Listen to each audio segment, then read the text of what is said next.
Oh, it's a beautiful day.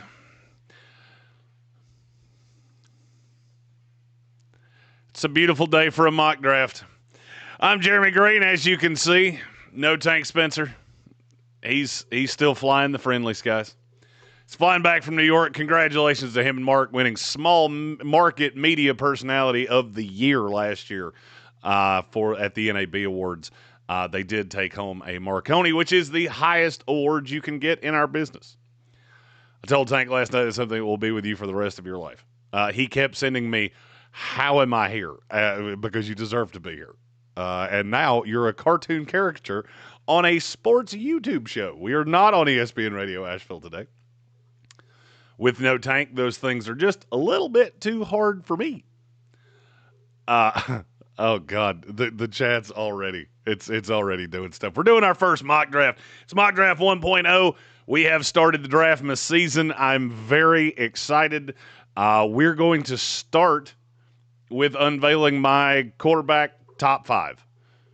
I do not like this quarterback class. I do not think this quarterback class is great. But I am starting to see a bit of a delineation between the one that I really like, the two I kind of like, and then guess from there. So we're going to start with quarterback power rankings. My number 1 in the class, Fernando Mendoza. My biggest knock on him is that he can't handle the blitz. And that bothers me, but I think he's going to have look, Indiana's going to the playoff. I don't see any way around it. I think there's a great chance that they're going to have a bye in the playoff. You're going to see from Mendoza, if he's as good as I think he is, with the talent they have on that team and how that team plays, Indiana's going to be a really tough out in the playoff. Now, this is a kid that I believed in coming in the transfer portal. I talked about him in the offseason. So I was really high on Mendoza. I may be a little higher on him than the rest of the industry. But this quarterback class is hot dog shit. And I still know at least 3 of them are going in the first round. Might be more than that. Great possibility it's more than that. Mendoza, I really like the release on him. It's very quick. He's very accurate. Places the ball quite well. And he's just tough as a damn pine knot. He does not have the biggest arm. Sack rate was insane at Cal. It's come down. And that's a good sign, but it is something that I do know. And they do run kind of a RPO-heavy style. So it's not – those things are not always directly – you can't directly duplicate them in the NFL. But as of right now, the one that I trust the most is Fernando Mendoza. David L., and it's a really good point. Mendoza's a weird way to spell Sellers. I do not have Lenora Sellers in this draft class. I don't see any way that he comes out. If he does, then obviously things change because I think he has the highest upside. I also think he has the furthest to go. Red C said, interesting to see Simpson is your 3. I like him as my 2, just slightly ahead of Moore. Glad you brought that up. Dante Moore is my 2. Now, you might ask yourself, well, but why? We have a very limited depth of knowledge on Dante Moore. We haven't seen a ton of him. It's only been this 1 year at Oregon. You're right, but this is a kid that I was very heavily on when he was at UCLA. So I kind of saw what was coming with Moore. And I think he just has a way higher upside. I like the deep ball arm. I like the accuracy. I like the zip. Then you get into the problem. I don't know that he's a great decision maker right now, but I think that will change as he gets reps, as time goes on. I think he should come back to school. And I want to get in front of that before I say anything about him. I think he should come back to school. I don't think that he will. Here's why. Because I know he has an agent in his ear going, you're no doubt a top 3 quarterback in this class. I don't know what you will be next year. There's a lot of things at Oregon. Oregon has a lot of pieces. They will have a lot of pieces regardless. But do you want to go through the switch? Do you want to have to play whatever UCLA or Ohio State's going to be next year? Or do you just strike while the iron's hot? That is what I think will happen, is that he will look at this board and go, there's just no way that I should come back. I love Dante Moore, and I think he's just beginning to scratch the surface. We have a super chat, and then we'll get into Ty Simpson.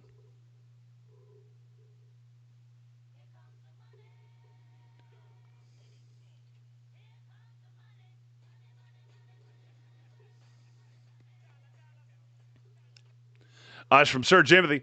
Said, don't do crimes like forgetting you have a pistol in your pocket when walking into a middle school. As one who carries daily, you don't forget. I'm not going to lie, that's one of those things that's always blown my mind. I've seen no less than 5 people just get absolutely matered at the airport because they had a gun in their bag.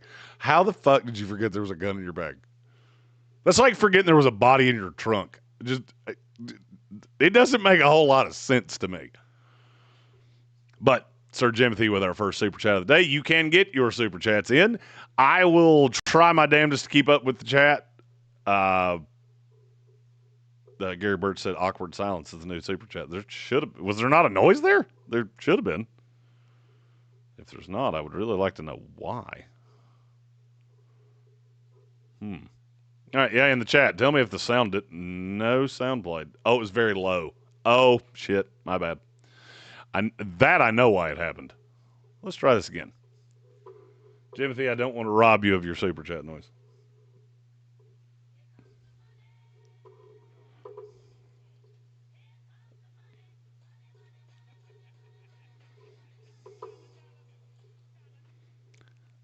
Was that better?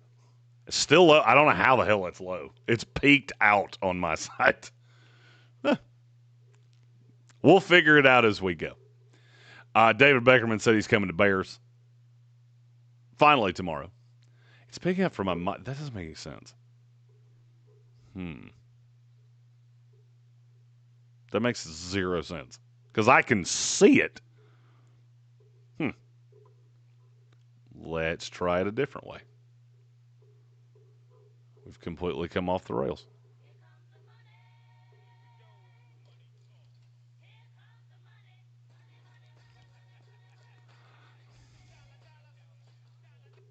I have a feeling I'm going to get a lot of thanks for my ears.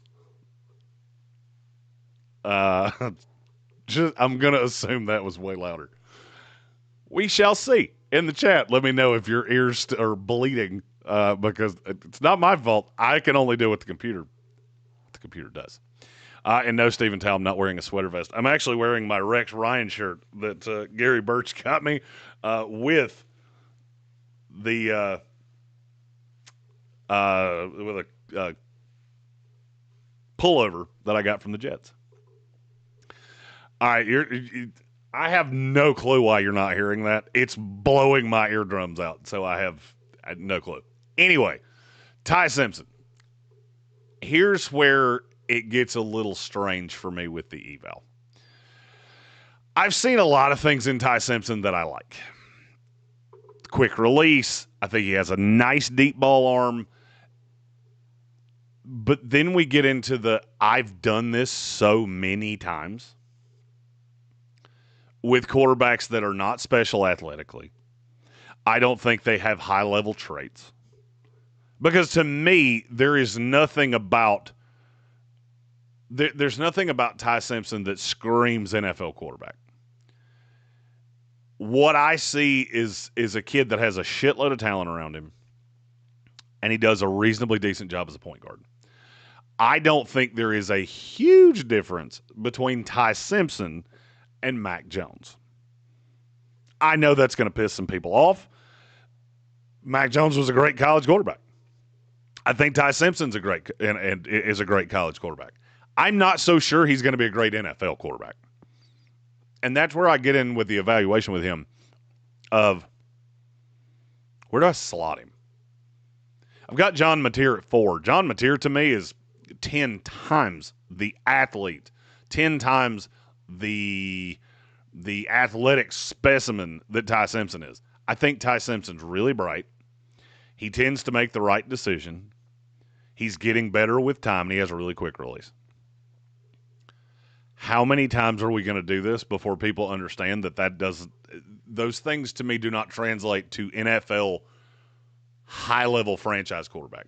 Mendoza has the raw skills to be a franchise elite player. He could also bust out. Dante Moore has all of the skills to be an elite franchise quarterback. He could also bust out. Ty Simpson will either be Colt McCoy,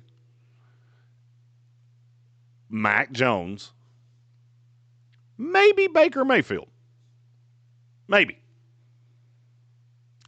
If I was going percentage of result here, he's 60% Mac Jones. He's 20% Chase Daniel. He's 5% Brock Purdy.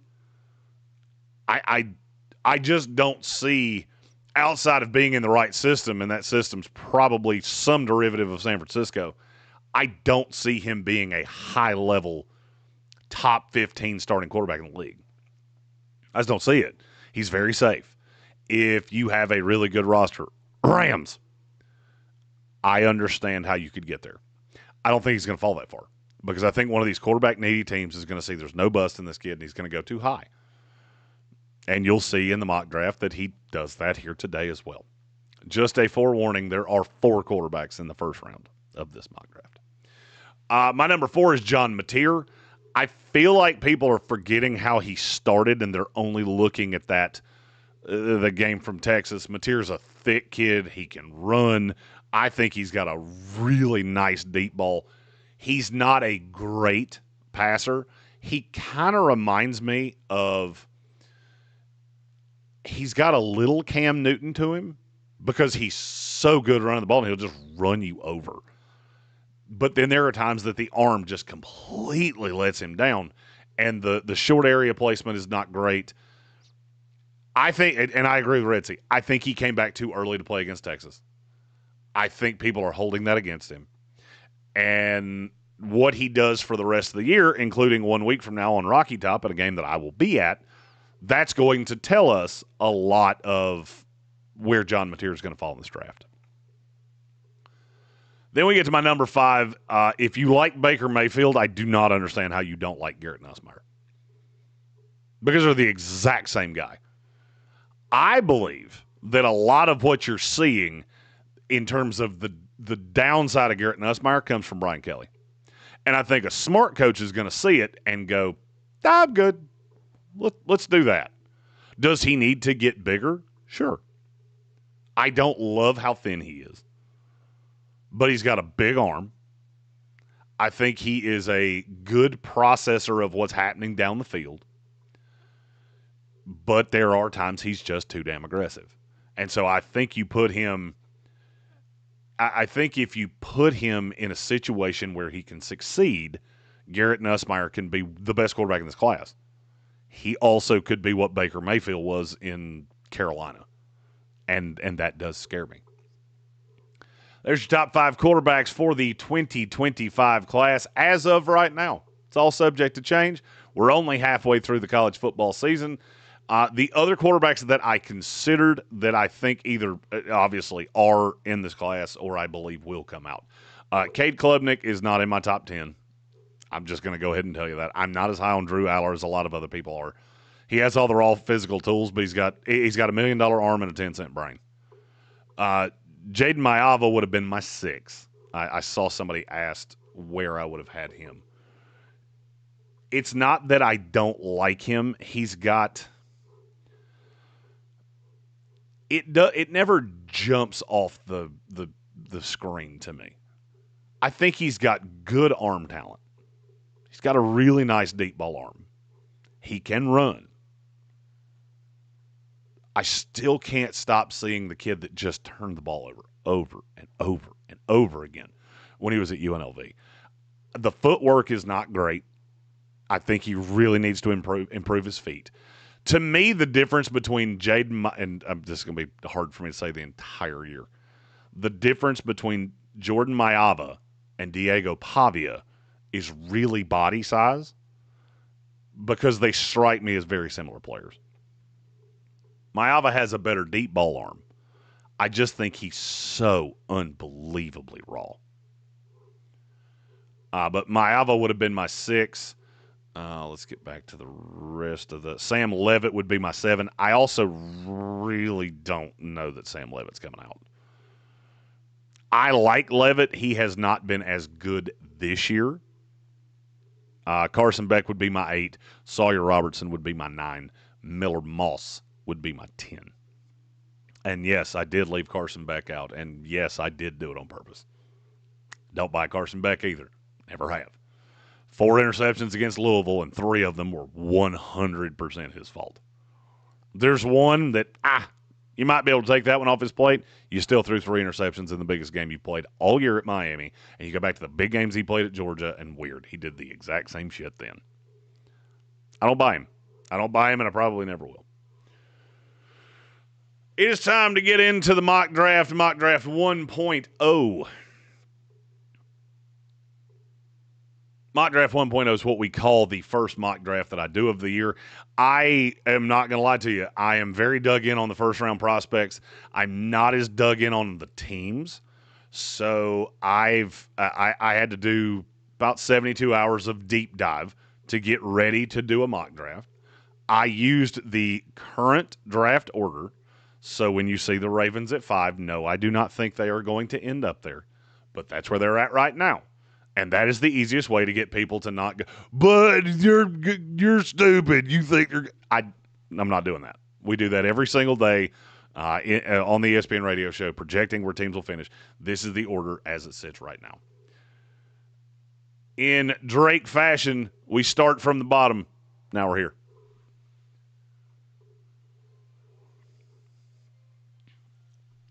My god-awful New York Jets pick number 1. And look, it's going to be a quarterback. If you heard what Woody Johnson said yesterday, it was super obvious. He's not happy with Justin Fields. He's not happy with Aaron Glenn.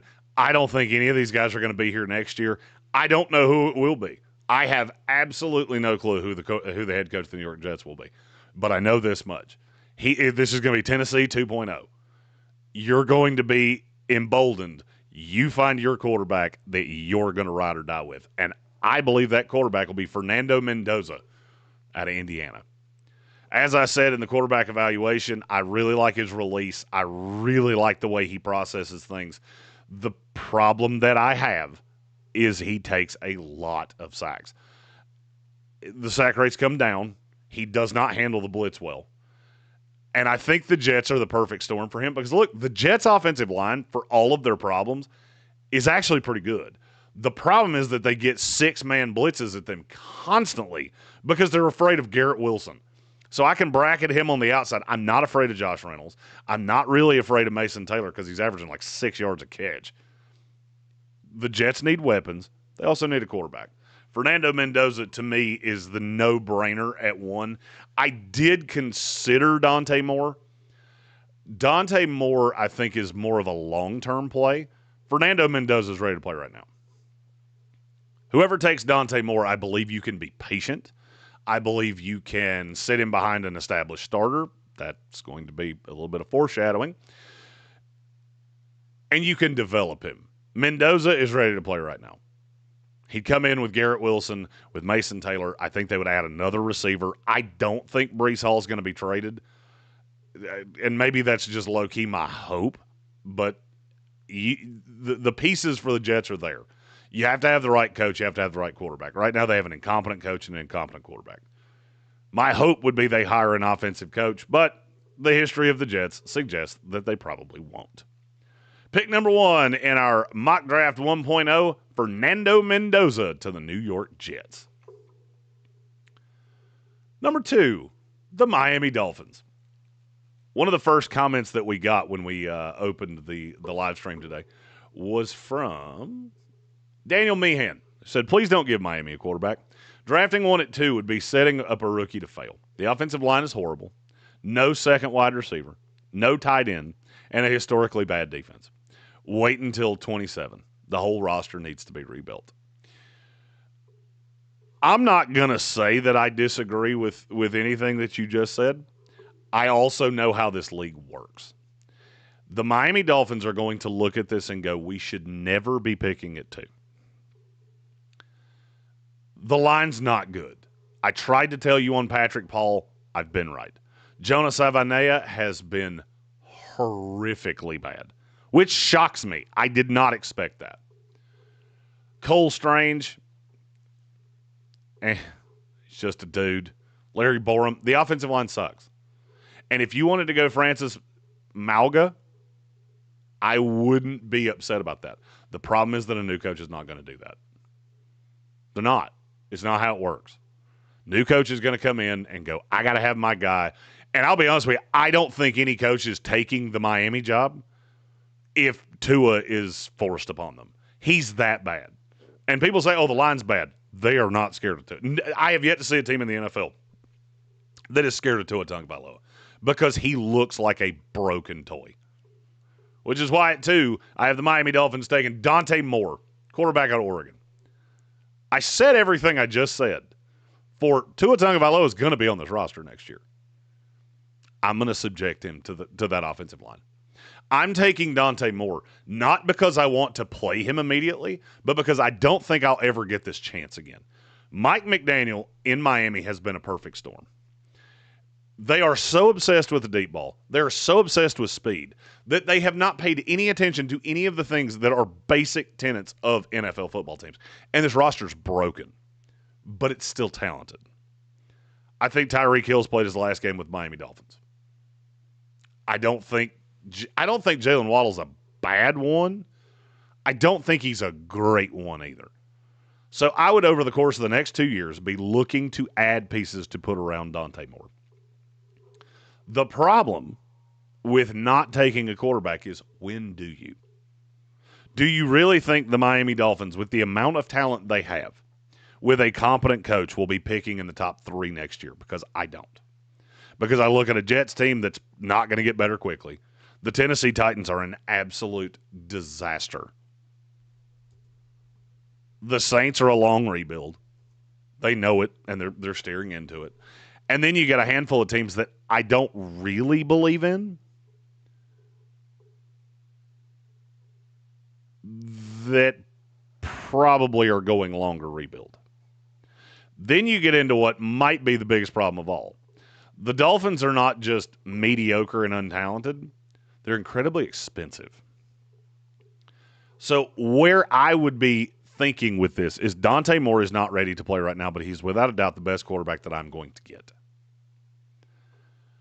I can sit him behind Tua for a year. I can get all of these things right, and I can teach him how to be an NFL quarterback. I have no intention of playing him in year 1. Randy L said the dead money on Tua is in, but you're going to pay it because he is a disaster. I like Dante Moore a lot. Still a young kid, not a ton of reps. I've seen enough from him to go, I want that guy on my team. And if you look at Achane and Waddle and all of the pieces they have that are going to be there, I really like how that could work a year from now with Dante Moore. The Dolphins are the biggest train wreck in the NFL. And that's coming from a Jets fan that watches that team every week. I still look at the Jets and go, they got Garrett Wilson, they got Breece Hall, they got Sauce Gardner, they got Quinnen Williams. That's light years ahead of the Dolphins. They're just that poorly coached. And the quarterback's that bad. Number 2, Dante Moore to the Miami Dolphins. That brings us to the 3rd pick in the draft. That pick belongs to the New Orleans Saints. And I am really intrigued to see how Saints fans feel about the pick that I have made here for them. Number 3, Ruben Bain, edge rusher out of Miami. I think this kid can be really special. I don't necessarily think he is as high level of an edge prospect as some of these other guys we've seen. He's not Myles Garrett to me. He's not Von Miller. He's not there, but he's a step right below that. Now, New Orleans is playing the long game because cap-wise, you're still in unmitigated hell. It's getting better, but it's still not there. You drafted Tyler Shuck last year. At some point, you have to give him an opportunity to see what he is. I think that opportunity more likely comes very late this year and next year, and then you start clearing up this cap ledger. Next year, somehow, this team is still $14 million over the cap. They also have void years on Taysom Hill, Cameron Jordan, and Demario Davis that add up to a grand total of $50 million. Or no, sorry, math's hard. 30, 42, $45 million. This is where I'm looking at, I would like it if Dante Moore had fallen here. I'm going to take a no doubt piece. I'm going to take a guy that I know is going to be a stud for this team for many years to come. And I'm going to keep doing that with every draft pick I have for the next 2 years. I like Tyler Shuck. I'm going to level. I like Tyler Shuck better than probably any quarterback you can get here. Shuck has a high side that I don't think Ty Simpson has. Shuck has a floor that I don't think John Mateer has. Garrett Nussmeier, yes, his dad's the OC.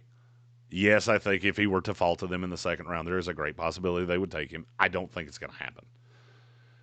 I love Ruben Bain. This kid is just an absolute terror getting after quarterbacks.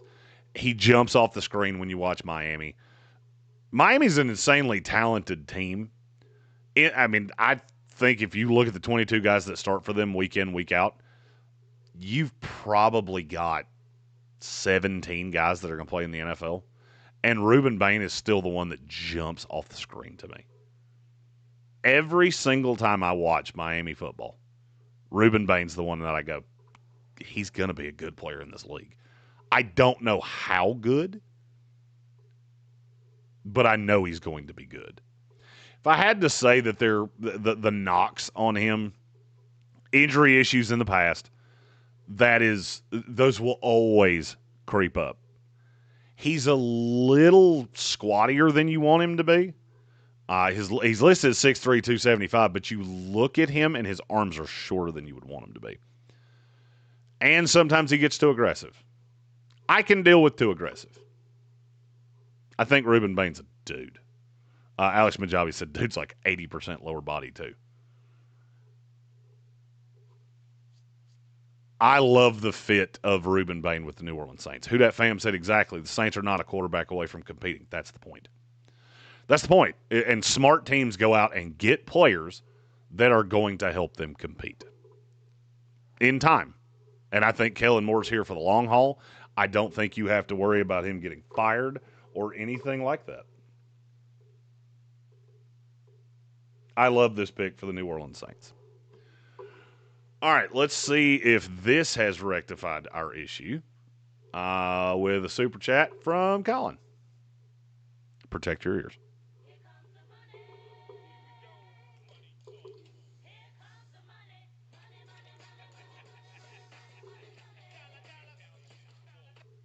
Still super quiet. I had to protect my ears because I think they're bleeding right now. I don't know. I don't know how it's coming in through my mic because I'm not going to get into the logistics of. I can tell you it's not coming in through my mic. That's the extent of that. I don't know. That's bizarre. It worked yesterday and not a damn thing changed. That's so crazy. Anyway, just have to deal with it for the day. Colin, what's up, Jeremy and chat? Let's fucking go. It's mock draft time. Jeremy, your hit rate on players is absolutely insane. Keep up the great work. Much love. We appreciate you, Colin. This draft class is going to be nanners. And I mean that. This one's going to be insane because you're going to get so many people that have so many different takes on what they're seeing here. I'm going to do my best. We're going to have a lot of people working on this draft, a lot of really smart people working on this draft. So I'm very intrigued at where this goes. I'll go shorter super chat buttons since you can't hear them. A question was asked by another Jets fan, and I'm curious your opinions, from Matthew Hoffman. Is it possible Garrett Wilson is actually a wide receiver 2 and the Jets should target a high-profile wide receiver 1 through a trade or free agency? Hoffman, I adore you, dude. That is the craziest thing anybody has ever said to me. Garrett Wilson is a top 8 receiver in this league. If you put him with an honest-to-God quarterback, he might be a top 4 quarterback in this league. Or wide receiver in this league. Garrett Wilson's a dog. They just need anybody else that plays on the opposite side. Because right now it's Josh Reynolds and Alan Lazard and a bunch of dudes who just can't beat anybody over the top. So I don't threaten you in any way. It's just I'm going to send the hellhounds. He's never had a good quarterback. I don't think he's ever had a passable quarterback. And he sure as hell's never had a passable offensive scheme. Garrett Wilson is a dog. I love Garrett Wilson. No, they need another receiver. And I would really like Arian Smith to be something because I think he can be. And, of course, Aaron Glenn can't use him. Who's shocked? And neither can this dipshit of an offensive coordinator, Tanner Ergstad. Hoffman says Dad asked him that after the last game. No, Garrett Wilson's a dog. I honestly, I don't think I've ever felt worse for an NFL wide receiver than I do for Garrett Wilson. Of you've made it through this many years of your career and you've yet to have even a half-assed quarterback. Timothy O'Toole said, yes, Wilson's a wide receiver too. Trade him to New England so he can play with Drake. I see what you did there. All right, we're on to number 4 of the mock draft. And with that selection, the Tennessee Titans. And Tennessee, could you stop firing people long enough for me to figure out what the fuck you're going to do with this team? Cam Ward's another guy I feel pretty bad for because your line is expensive and it sucks. You have no receivers whatsoever. It's Elikai Manor and nothing else. Calvin Ridley when he decides he wants to play. So I'm going to get a weapon for Cam Ward. We're going Jordan Tyson, wide receiver out of Arizona State. This kid has had a very strange trip around the sun when it comes to draft prospect.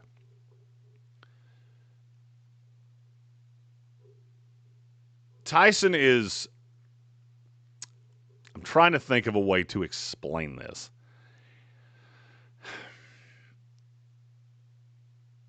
Jordan Tyson has every raw physical tool that you could ever want. He's 6'2", 200 pounds. I don't think he's blazing fast. Last year with Cam Scattaboo, he was unfreaking believable. But I want him in a specific scheme. He separates well. He's really good over the middle, in the intermediate. He's got great hands. He's very violent in the way that he runs. There's one great big problem with him. The medical history is fucking terrifying. Especially for a guy that's kind of thin in the first place. This is one of the worst curses that I can throw on somebody, and I don't mean to do it. It's just legit. It's all I can say. He has a basketball player build. His brother was a first-round pick of the Cleveland Cavaliers. He was a basketball player growing up. And I look at him and go, God, these guys don't tend to hold up in the NFL. I call this the Kerryon Johnson rule. These guys tend to have issues staying healthy in the NFL. Now, I said all of that to say this. If you get him in the right system and you get him with a high-level offensive quarterback or offensive coach, which I think they're going to do. Brian Callahan was a disaster. Mike McCoy will be a disaster. I believe Tennessee will invest the money. They got a stadium opening in a year. I believe they will invest the money and they will go get a dude. I don't know if that dude's Joe Brady. I don't know if that's a college guy, which I've heard now twice from 2 separate people that I very highly value their opinion. I don't know where they're going to go, but I know it's going to be offensive. And I feel like Jordan Tyson is the one receiver in this class that I look at and go, I could see a path that you end up being a top 6 guy in this league. He's a really good blocker. He's a really good teammate. Every person I've ever talked to about him has absolutely loved him. I think you're going to have to be a little bit patient because he's not as good as your He's not Julio Jones. He's not any of these other high-level receivers we've seen go in the top 5. This is need meets you might be the only one that can fill the need. And so do you take him a little bit higher than you should? Sure. Tennessee's so invested in the offensive line that I don't think you can tap out on it. Dan Moore, I told you that was going to be a disaster before you ever did it. And weird, it hasn't gone well. J.C. Latham, I told you before you did that, it's not going to go well. Lloyd Cushenberry, that one I didn't hammer as much because we don't talk about centers all that much. Skoronski's the one I know you have. You have to do something to threaten over the top, and I think Jordan Tyson can do that. Between him and Aymanor and Chimere Dike, I think you got a shot. Jordan Tyson, wide receiver out of Arizona State, at number 4 to the Tennessee Titans. Moving on to number 5, and this is a weird one because it's the Baltimore Ravens. I don't think I've ever had the Ravens this high in any mock draft that I've ever done because I don't think they've ever been here before. This is a pick that I do not think is going to happen because I think Baltimore will right the ship. This is really more just an opportunity for me to say, here's one of your biggest problems, and here's the guy that will fix it. Number 5, Baltimore Ravens, T.J. Parker, edge rusher out of Clemson. I'm going to make this very, very clear. The defense at Clemson has not gone the way you want it to go. They have a lot of talent, and damn near every single one of these guys has been somewhat disappointing. T.J. Parker's pass rush win rate is down. He's actually been better against the run. I think right now he's an elite run defender. He just doesn't look like a great pass rusher. He's got 2 sacks. Then I go back to the tape from a year ago. And every time I do that, I just keep thinking, no, it's still in there. No, it's still in there. This is a bad defensive coordinator swap. And I love Tom Allen. I played for Mike Houston. I don't think they fit what Clemson had. And I think this is one of those players that a smart team is going to draft. Maybe a little bit lower than they should. 5 to me is probably a ceiling. Just solely because the tape from this year has not been awesome. But if he wound up with the Baltimore Ravens, you tell me him and Mike Greene aren't going to be 2 absolute game records 2 years from now. I don't see any way they wouldn't. I'm leaning more on my evaluation of Parker that came into this season than what I have seen this year. And I do this from time to time. I've had pretty good success with it, where a new OC, new DC comes in, and all of a sudden, a guy just doesn't look the same. He didn't forget how to play football. The hands are still really good. He's still insanely smart. He still can line up anywhere on a football field. Right now, what he's being asked to do is be absolutely the twitchy burst guy off the line, and that's not what he is. I think he'll go into the league and be an absolute dog. Red Sea says we're 5 picks in and all our tackles are on the board. Red Sea, I think you're going to like who you take. If you don't, I'll be shocked. Baltimore Ravens take T.J. Parker here at number 5, and that would be an absolute A+ for me.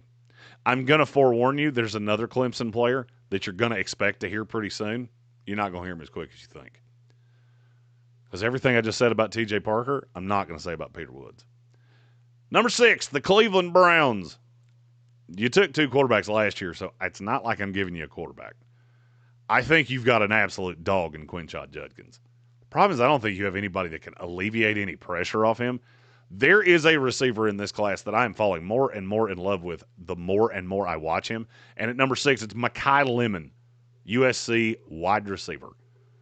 Cleveland has not had what I would value to be a stud wide receiver in what feels like my entire lifetime. Lemon is a smaller kid, 5'11", about $190. He's going to probably tear up the combine in the 40. I've seen some projections that he's going to run slowly. I've done this for a minute, and I've watched these guys. Oh, the time speed on the field. I don't care. When they get on a track, he is so quick, first step, that I don't see any way he doesn't put up something that's sub 4.4. He is so good running routes. He is so good getting open. And he's got great hands. He's also a really good return guy. Not that I think that matters, because if you take a guy this high, he's probably not going to be returning anything. The question is, can he beat press in the NFL? And one of the ways to mitigate that's by playing a guy in the slot, which is exactly where I think he's going to play. I think Mekhi Lemon's going to be an elite Amon-Ra St. Brown level slot in this league that just becomes a matchup nightmare.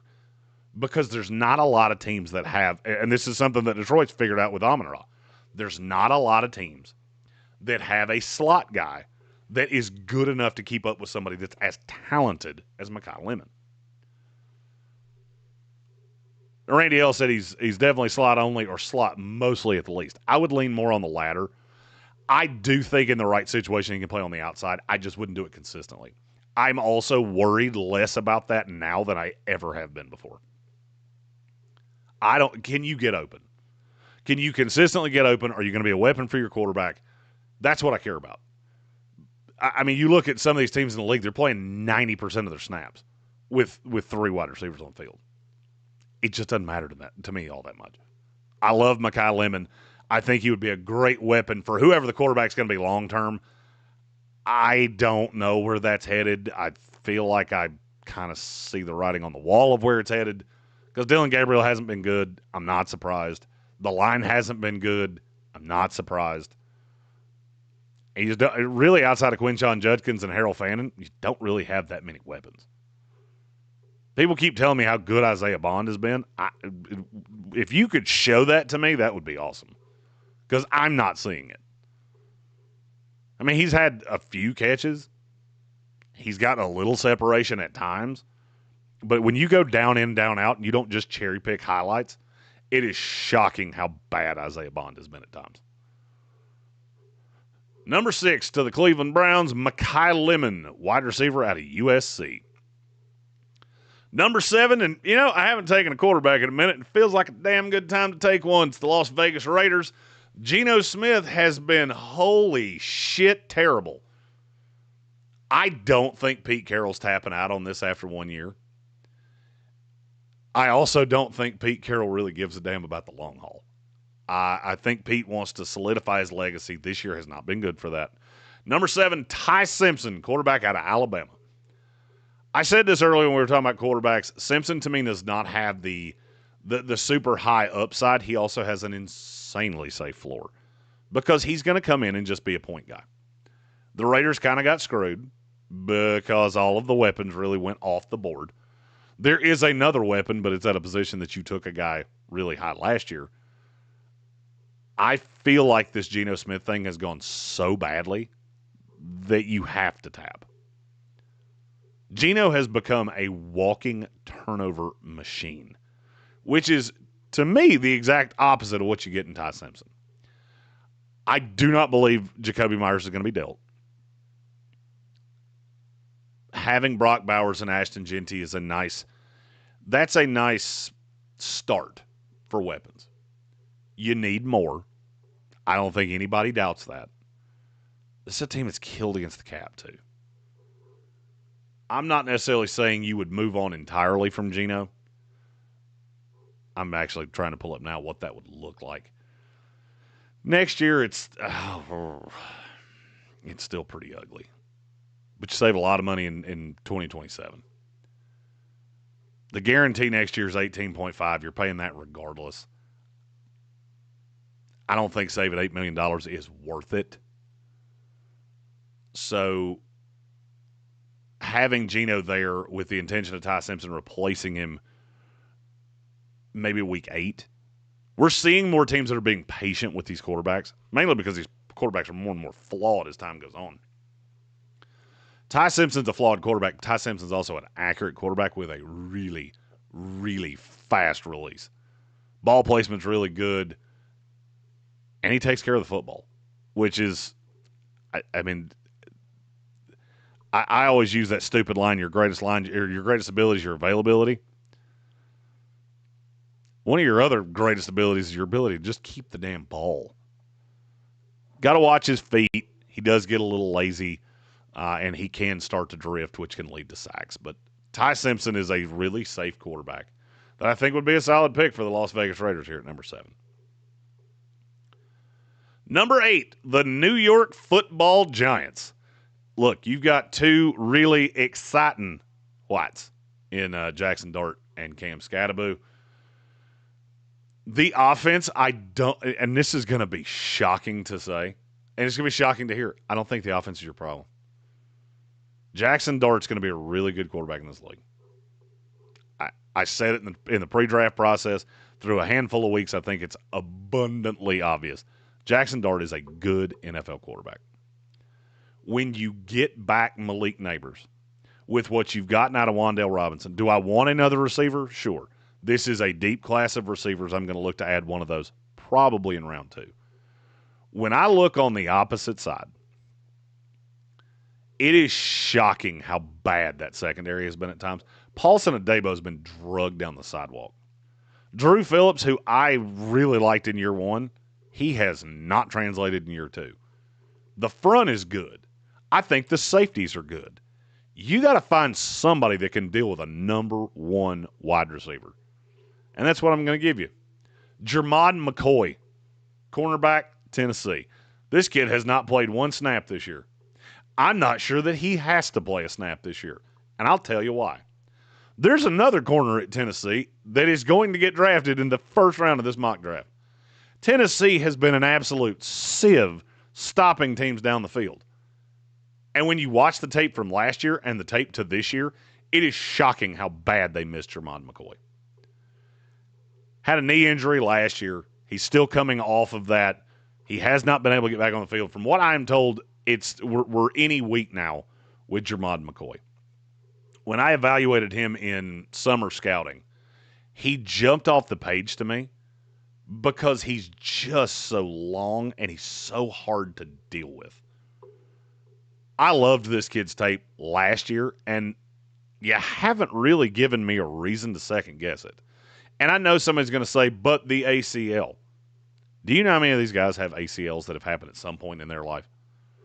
Oh, he gets a little grabby. Sauce Gardner's been one of the best corners in this league. He's one of the grabbiest fucking people you'll ever see in your life. I'm not worried about it. There are not many guys that stand 6 foot 6'1". I'm not sure exactly where he's going to come in. That have this body build, that are this sticky in coverage, that can play man or zone, and have just unbelievable ball skills, which he does. Is he great against the run? No. The vast majority of corners that I evaluate are not great against the run. I have a front 4 for that. I have a front 7 for that. I need somebody that can deal with the A.J. Browns, the C.D. Lambs, the George Pickens, the Terry McLaurins, because I'm guaranteed to play those guys 6 times a year. I need somebody that can deal with them because right now I don't have that. I know you paid Paulson Adebo to be that. I still maintain, I have always maintained this. I think he's a better slot than he is anything. At the very least, he should be playing as a 2 because he's not a 1. He's not a 1 and he never has been, and it's been shown time and time and time and time again. I love the idea of Jermod McCoy here at 9 to the New York Football Giants. Number 9, the Arizona Cardinals, and this one should not be that hard to figure out. I heard a pretty compelling argument for why this guy should be the ACC Offensive Player of the Year, and he's a lineman.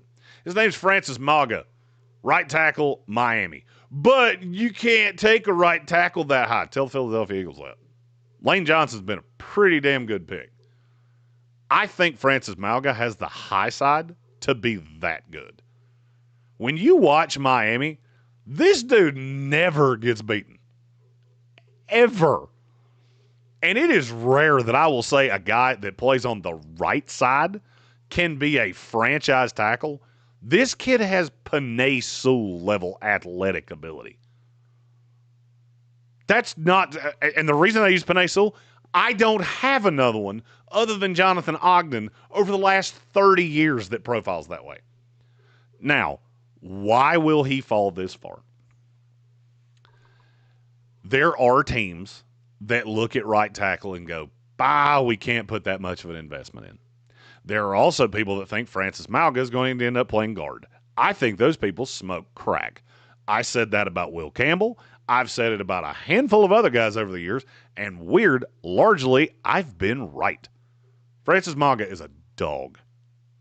An absolute dog. Can he be a little heavy-footed at times? Sure. He's 6'6", 335. 6'6", 335. Athletic freak with a 1.57 10-yard split. He also has a 31-inch vertical. All of those things are not human. Those are not things we say about human people. And as Red C just said, now you got Mauga, you got Paris Johnson, and you're protecting Kyler Murray, who I think still is your quarterback of the future. Do you need a weapon? Sure.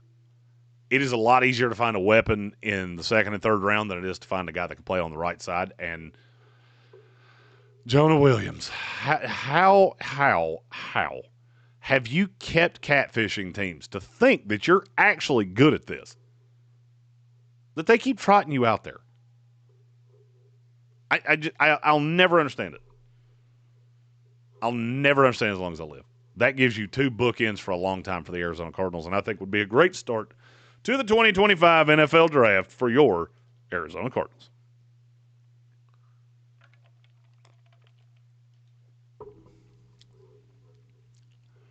Moving on, number 10, the Houston Texans. I cannot wait to hear Texan fans tell me how stupid I am for what I'm getting ready to do. To the point of I'm going to explain it before I do it. The Texans' offensive line has blown dead bears, right? I mean, I think we all know that. Do you realize how many of these guys they invested in? Ariante Urshary. Yeah, you took him in the second round last year. Titus Howard. He was a first-round pick. Ed Ingram. Yeah, you went and got him. Ed Ingram's actually been the best offensive lineman on this team.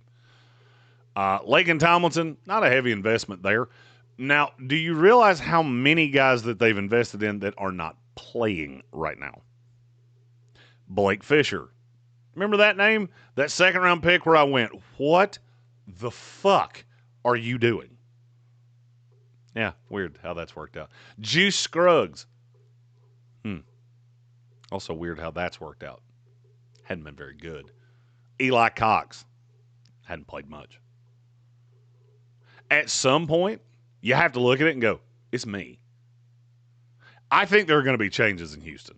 I don't know how drastic. I can tell you offensive line coaches and shit like that, I hope you're renting. I don't think it will go as deep as to get D'Amico, but it might because they've been an absolute disaster.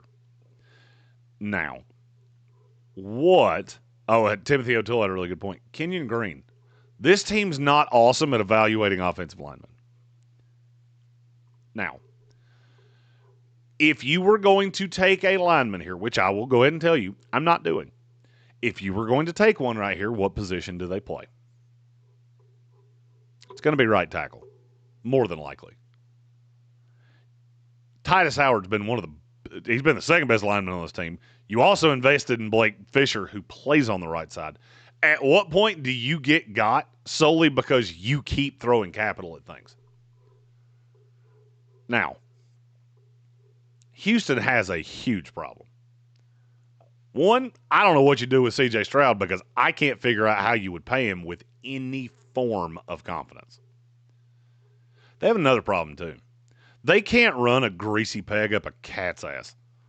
Woody Marks, Nick Chubb, British Brooks, Damian Pierce, it hasn't mattered. There is an elite running back out there. Elite. That I think can take some pressure off of the line. And his name is Jeremiah Love. I did not love, no pun intended, Ashton Jeanty last year. And the reason I didn't love Ashton Jeanty is because he was not an all-around back. I looked at Jeanty and said, I don't think that kid's ever going to be on the highest of high sides a 3-down, pass-catching, do everything, Bijan Robinson, Christian McCaffrey kind of back. I don't have that problem with Jeremiah Love. It took me a minute to warm up to him because the depth of profile was not that deep. And then I started watching him, just going, every single player on this field knows exactly what's coming. They can't stop it. Now, do I have a little bit of a hesitation that 2 of my top 3 running backs in this class both play at the same school? A little bit, because it makes me wonder level of competition. It makes me wonder offensive line. It makes me wonder a lot of things. But then I watch Jeremiah Love and just go, I think this kid can be put anywhere in the world, and I don't think it matters. Look how much better this Texans offense and offensive line looked when Joe Mixon was up, healthy, and playing well. Jeremiah Love's Joe Mixon on steroids. I know this is a little outside the box. I do not like bypassing franchise-type players for, well, this is what we've just got to have. I think offensive line's really deep. Now, Houston's had a terrible time picking linemen in the second round. I don't think they have to take one at 10 if Maga's not there. Maga's there, sorry. Biggest need, franchise player, I'm doing it. I don't think any of the other offensive linemen are franchise players. I think they're good players. That if that's what you need to be competitive, then that'll help you. I look at Houston, and I can't remember now who said this. I think it was Gary or somebody in the YouTube chat yesterday. All of the things that you have thrown at position players, and you still are chucking Braxton Berrios out there because you have some flawed talents. I don't think there's a running back on this team. Woody Mark's a good pass catcher. I don't think he's good between the tackles back. Nico Collins has been good, not great. And if you ever doubt that Nico Collins had gotten a little overrated, go watch that Seahawks game from Monday night and watch how different Jackson Smith and Jigba looks than Nico Collins. And Nico's good. Nico gets force-fed. I get all that. Watch Jackson Smith and Jigba and then watch Nico Collins and tell me how long it takes for you to notice the difference. I also think it'll help when Tank Dell comes back because that gives you a legit over-the-top threat. And that was Randy, by the way, that said that about Braxton Berrios. It's hard for me to wrap my brain around. Houston Texans, Jeremiah Love right here at number 10. Wow, we're an hour in and we're at 10. Good God, I like the sound of my own voice. Number 11, the Cincinnati Bengals. I'm sure somebody's going, it's got to be an offensive lineman, right? Well, you would think that. You would think that. Again, I don't like bypassing franchise players. There's still a player out there that is a franchise player, and he helps something that the Cincinnati Bengals don't have. Number 11, Caleb Downs, safety out of Ohio State. I can hear it now. People go, well, he's not going to fall to 11. Would you have said that about Kyle Hamilton? Because he fell to 14. Safeties do not get taken that high. I got 25 years of evidence that will show you that. Caleb Downs might be the best safety I've ever evaluated. He is not of this earth, and he will help you. Now, this is where the first use of the phrase complementary drafting comes into effect. The Cincinnati Bengals are a horrific defense at this point. With Hendrickson, who I'm going to say this is probably his last year there. I don't know, but I think that's probably how it goes. You got Shamar Stewart that's played well in small doses. And then you've had a little bit of a star turn. DJ Turner, who was their second-round pick a couple years ago out of Michigan, has become a really, really good corner. Dax Hill is playing a tremendous amount out of the slot, which is where I think he should be. I don't love Josh Newton. I think that's a spot that you have to deal with. But if you have a safety that you can put over the top of these guys, it's going to help everybody because he's such a ball hawk. This kid comes out of nowhere at times. And I understand he's played at Alabama, he's played at Ohio State. The talent on those teams can cover up some deficiencies. I don't see a ton of deficiencies in his game. And I don't say that lightly. Very rarely do I look at a player and just go, there's not much there for me to knock other than you play a position that gets devalued in the draft every single year. He is Malachi Starks multiplied by Kyle Hamilton. I don't know what anybody wants me to say. He looks like a man playing with boys at times. He's played a lot of two high safety. I think he can be a single high safety. I think he can do a lot of things in the NFL. Randy L. said, this would make sense, makes a lot more sense than the Houston pick to me, to be honest. Randy, I'm perfectly fine with people disagreeing with me. I'm going to give you the number one smartest thing that anybody ever said to me about mock drafting. What you think about a team and what that team thinks about themselves can be wildly different. As long as Nick Caserio is still the one making the calls, I don't see a way they take an offensive lineman in the first round. It's almost like Houston's become gun shy after how bad Kenyon Greene was, because that was such an unmitigated, unbelievable disaster. I have it on pretty good authority that the Houston Texans think they have the right pieces. They just haven't figured out the right alignment to put them in yet. I think that is absolutely fucking insane, but I don't think for the team. I take the players and my knowledge of the players, I take my knowledge of the teams, and that's what I do. And I have a funny feeling. You remember last year? You remember last year when Houston's got to invest in the offensive line. What'd they do? Cam Robinson, which was duct tape at best. Some teams in this league are really stupid. I'll leave it at that. All right, we're on to number 12 after Caleb Downs goes to the Cincinnati Bengals at number 11. Number 12 is the Washington Commanders. I know there are at least 3 Commander fans in our chat right now. What position would you really like the Commanders to take? Randy L. said they did take Urshreet. That was in the second round. That was the whole point. They keep taking guys in the second round, not the first. That's the way Caserio thinks. And it does play into mock drafts, especially the more I do this. Gary Burt said wide receiver edge. Randy L. said wide receiver for Washington, not close. I don't agree with you on wide receiver solely because this is a much deeper class at wide receiver. When McLaurin's out, they have nobody. You're right. But McLaurin's not going to be out forever. This is an issue with he didn't go through camp. And now, oddly enough, he's been hurt, which I do not understand why guys do not see this coming because it happens every single year. The problem that I have with the Washington Commanders, you don't have anybody that wins.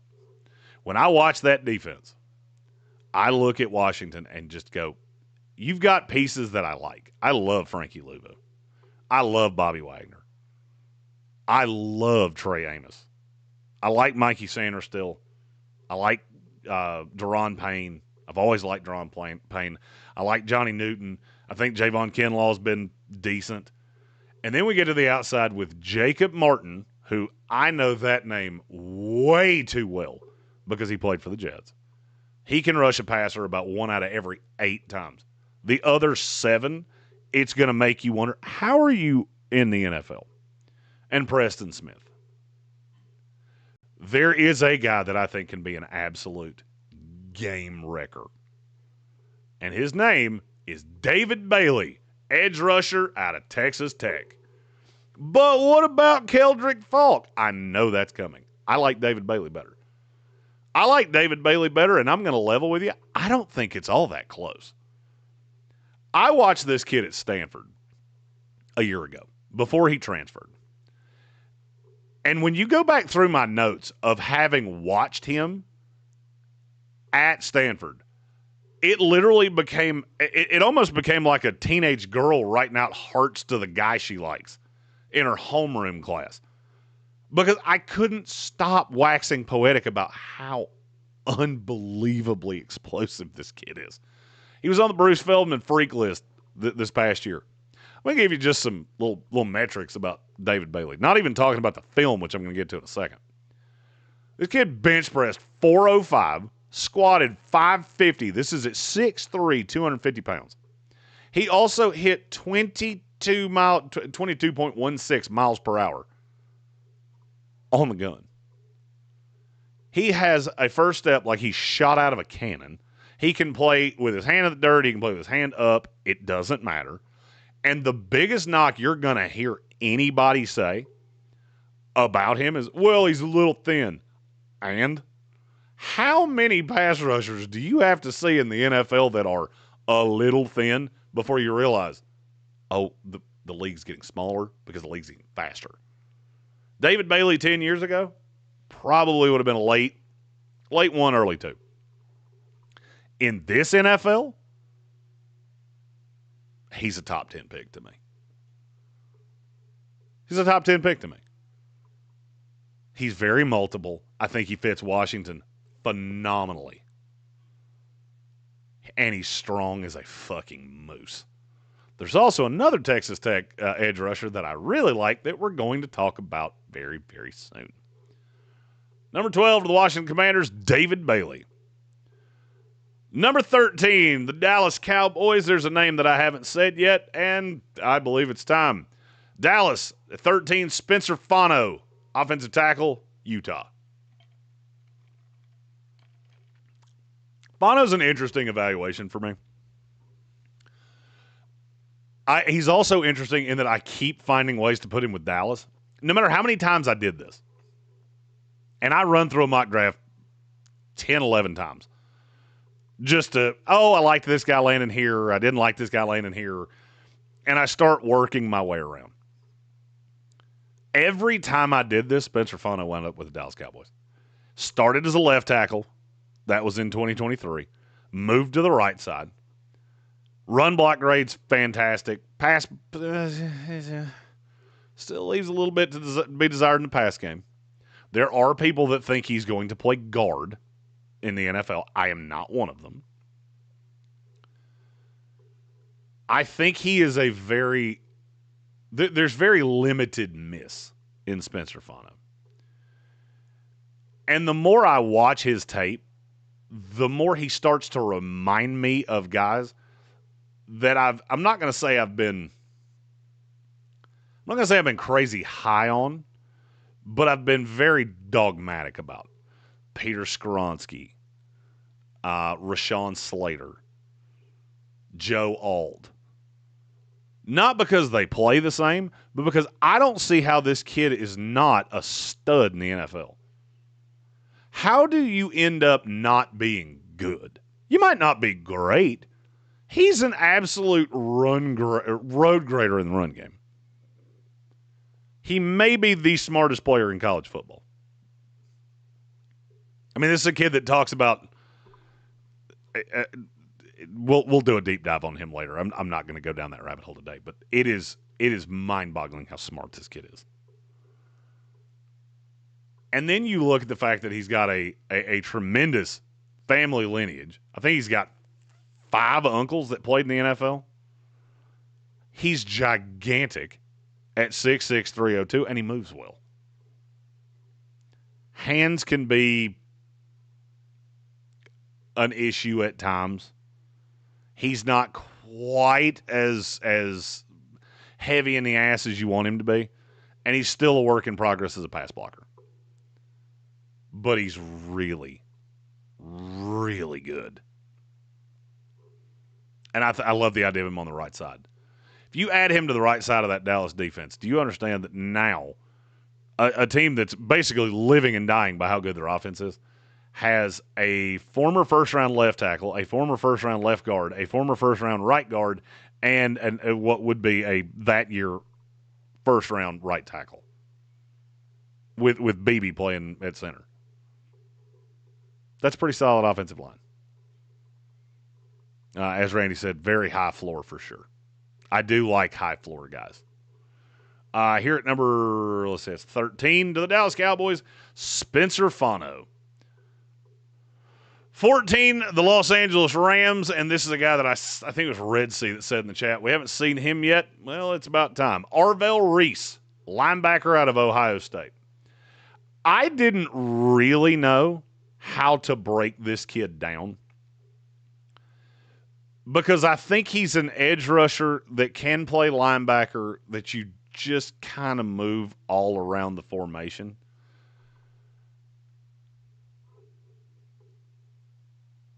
There's a lot of, I don't like to say really definitive things about guys when we're at this point in the game. I've watched a lot of tape on this kid. And I see what people are seeing. But then I run into this problem of what position do you actually play? I think I've said this about at least one guy a year, every single year, for as long as I've been doing this. He's 6'4", 243 pounds. So he's really long. He's got some pop as a pass rusher. Plays with his hair on fire at times. Very agile. But then you get into the twos. He's too aggressive. He lets plays get by him too often. His hands are too high. He's not as agile as you think when you get him out in space.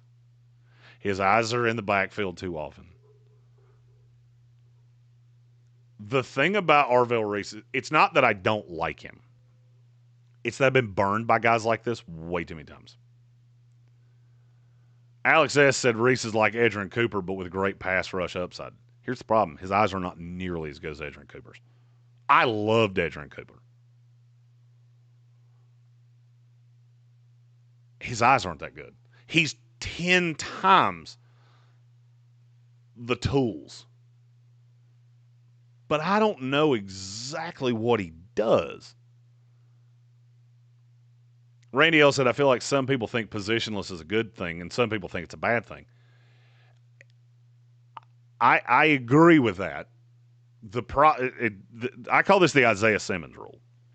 If I can't in 2 sentences say what it is you're going to do in the NFL without sounding like a hemming and hawing jackass, it really throws up red flags for me. Now, I said all of that to say this.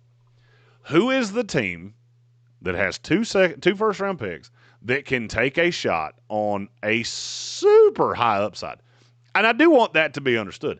I'm not saying that Arvell Reese doesn't have an insanely high upside, because the raw player that you're getting can do things that very few others can. And I think there's a great chance that he's going to run stupidly fast.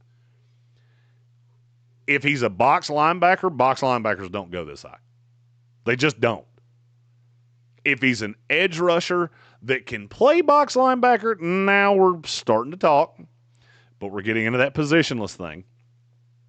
If he's an edge, he's really thin and not as great in space as I want him to be.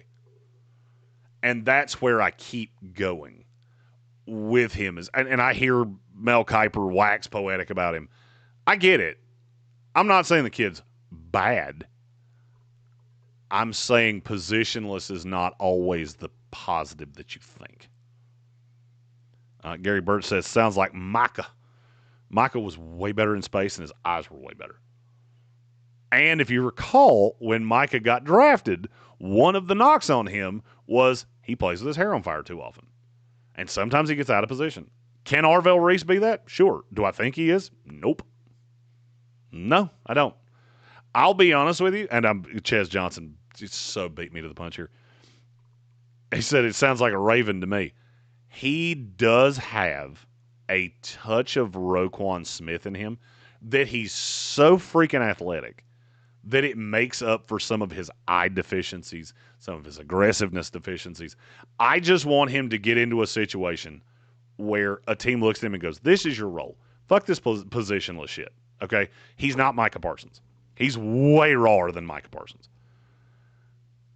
I want you to have a role and get good at that role. Now, 3 years from now, 2 years from now, if I want to develop you into doing some other things, that's fine. I want a team with a plan. And the Los Angeles Rams are a team with a plan.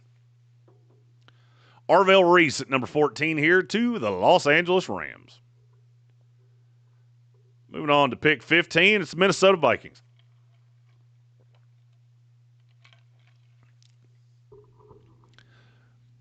I spoke about this kid in the offseason quite a bit when he transferred, because I had watched him at his previous school and I absolutely loved everything. I kind of loved everything that I saw out of him. Randy L. said, I feel like the best fit for Reese is the Vikings with that Brian Flores defense. Well, here's the thing. That Brian Flores defense is not going to exist in Minnesota after this year because Brian Flores is going to be the head coach somewhere else. I thought about that. And then I went, oh, there's no way that Brian Flores doesn't get hired by somebody. I don't know who, but I do like the pairing of him in kind of that Andrew Van Ginkel role. I get that, but I don't think he'll be in Minnesota. When I watch Minnesota on tape right now, I see one huge, massive problem, and it was just absolutely put on display against the Philadelphia Eagles. I don't know exactly what it is that Isaiah Rodgers has on PFF or on. If you watch him just in space, there are really good plays. There are really bad plays, which is probably why this guy's been on multiple teams over the course of the last handful of years. Then you get to Byron Murphy, who is a slot. He is a slot corner that is playing out wide. Who defends ones? When you come up against a team like the Philadelphia Eagles, which, by the way, you should have beaten them, who defends A.J. Brown? Oh, you don't have one. That's the reason that here at number 15, I'm going Mansour Delane, cornerback, LSU. I absolutely loved this kid's tape at Virginia Tech. And the more I watched it, and the more I'll be honest with you, I'm really surprised that LSU is, they're good defensively. I'm shocked they're not hurting people's feelings because they have so many players that I like so much. Delane has a really good build for an outside corner. I think he has great feet. Changes directions, very fluid hips. Really good against the run. One of the only corners in this class that you're going to hear me say that about that's really good on the outside. Is he a little thin? Sure. I've also seen him be phenomenal in a Virginia Tech zone and an LSU man. And that's man heavy. Everybody has to play both things. I get that. I don't know that he's crazy fast. The combine may hurt him, or it could be what solidifies him in the top 15. Alex S. said Delane over McCoy. McCoy went at 8. McCoy went at 8 to the Giants. He did, however, go over a handful of other corners that a lot of people have liked, like Evion Terrell. I'm trying to think of the other ones that I've seen in front of Delane. Colton Hood from Tennessee, Malik Muhammad from Texas. I like him quite a bit, and I think he'd be a great fit in that Minnesota defense just because he's so multiple, and it allows you to do things with Metellus and Byron Murphy and move guys around and get back to that back half being as good as it should be instead of as good as you tell me it is. Number 15 to the Minnesota Vikings, Mansour Delane. 16, we are halfway, and at halfway, we're going to take about a 10-minute break because the voice is just dying. The Carolina Panthers are the selector here at 16. Carolina needs a good number of things, but there is one that they need above all else to me. I don't believe the offense is actually the problem in Carolina, especially when you've got Rico working. You got Chuba doing what it is that he does. Mitchell Evans, by the way, just throwing that out there. Just throwing that out there. It's a guy I fucking loved. Panther fans, I think you know what I'm talking about. I think they have thrown as much capital at wide receiver as they're going to. So now I'm going over to the defense going, where are the places that I don't feel like I have addressed with Dan Morgan guys? I considered linebacker. This is a very good linebacker class. Because Trevin Wallace and Christian Roseboom don't do much for me. I don't know if Dan will tap out on them that quickly. I get to corner and go, outside of J.C. Horn, I don't really feel like any of you stop anybody. Mike Jackson's fine. Shao Smith-Wade is fine. But I feel like Shao Smith-Wade's almost more of a safety at this point that's playing that Brian Branch hybrid role than he is an actual corner. I need somebody in this division that can deal with all of the weapons that you're coming up against. And I don't think this – I'm going to give you a comp on this guy that's not going to make a ton of sense at first, but the more I think about it, the more it's right there. Avion Terrell, cornerback out of Clemson. A lot of people say this kid's small, he can only play in the slot. I'm not 100% sure that's true. He is thin. Don't get me wrong. And I'm evaluating him predominantly as a high-end slot, high-end nickel, looking at the league going, how many of the top 15 receivers in the league play out of the slot? I feel like this kid is the first one that's going to lead me to say the phrase, we've gotten tired of talking about him because he's been around so long and he hasn't really progressed. He's still just a really damn good football player. He's super sticky in coverage. Alex S. said, I don't know if he fits the scheme. Give me a second. I'll get there. I need guys that can actually defend. Because I don't think Shao Smith-Wade's great. I don't think Mike Jackson's great. I don't really think the front seven is all that great. But it's guys that I've seen Dan Morgan put the money into. Now, as for the scheme, this is one of those times that I don't really know a way to say this other than the way that I'm going to say it. If your scheme was leading to you being a top 5 defense in the league, maybe I'd give a fuck about your scheme. The Carolina Panthers defense for the better part of the last 3 years with Ejiro Evero has looked like 11 drunk squirrels trying to fuck each other. I don't care about your scheme. I care about getting players, NFL football players, that can play. Mike Jackson's not an NFL football player. I hate to break it to you, he's not. Charles Smith-Wade, he's fine. Probably better as your third, fourth corner. Avion Terrell is an actual legit, honest-to-God kid that can play in the NFL. Radio asked if Rivers is smaller than Avion. He is. He's also played on the outside. And Alex said when JC plays one whole side and the other corner is 5'11", seems like an interesting choice. You got to understand how many teams in the NFL have 2 legit 6'3" receivers. This is actually going to come up again in a minute, so these two things are working to each other.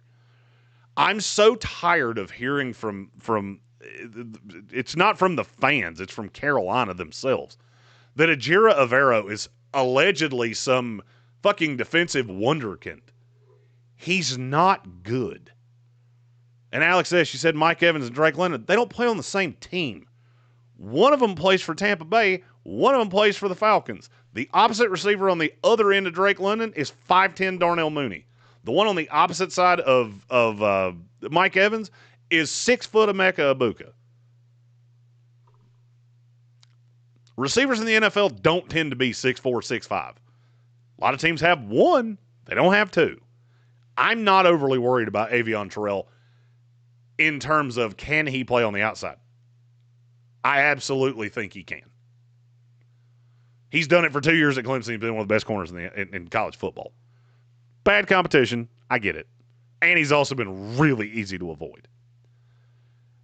Where I get stuck with Carolina is they threw all of these pieces And Alex, I hope you understand. I'm not irritated at you. I'm irritated because what you said is like a manifestation of what Carolina is saying, and it's just really insane to me.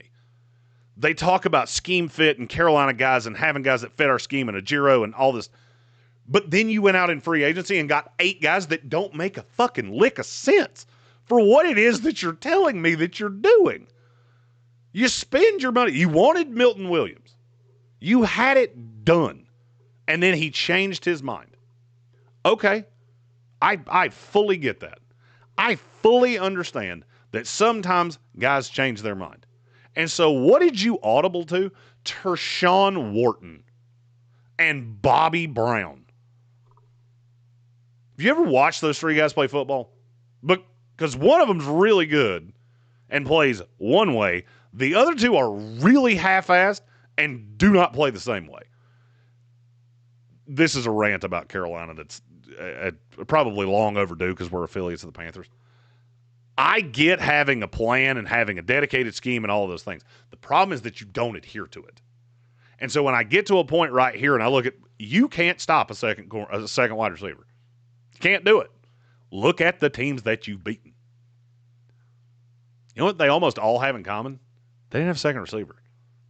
Dallas Cowboys, New York Jets, no second receiver. Atlanta Falcons, Darnell Mooney was out. You notice the teams that beat you? They have a second receiver because you struggle with that. Oh, by the way, Miami, another team you beat. Tyreek Hill's on the shelf. So you're playing Malik Washington, who barely constitutes as an NFL football player. When I watch Carolina, it's the biggest problem they have. Unequivocally, is the biggest problem they have. Is that if I've got somebody that can pick on that second side, they're going to. J.C. Horn had to be borderline superhuman to beat the Jets. Because one of his interceptions was in the end zone. Avion Terrell here at 16 to the Carolina Panthers. The Flying Scotsman said he's getting, what do you say, getting hoarse just listening. My throat's sore just listening. Yep, that's an hour and a half of mock drafty goodness. Alex S. said, it's fair. Thought Edge would have been the pick.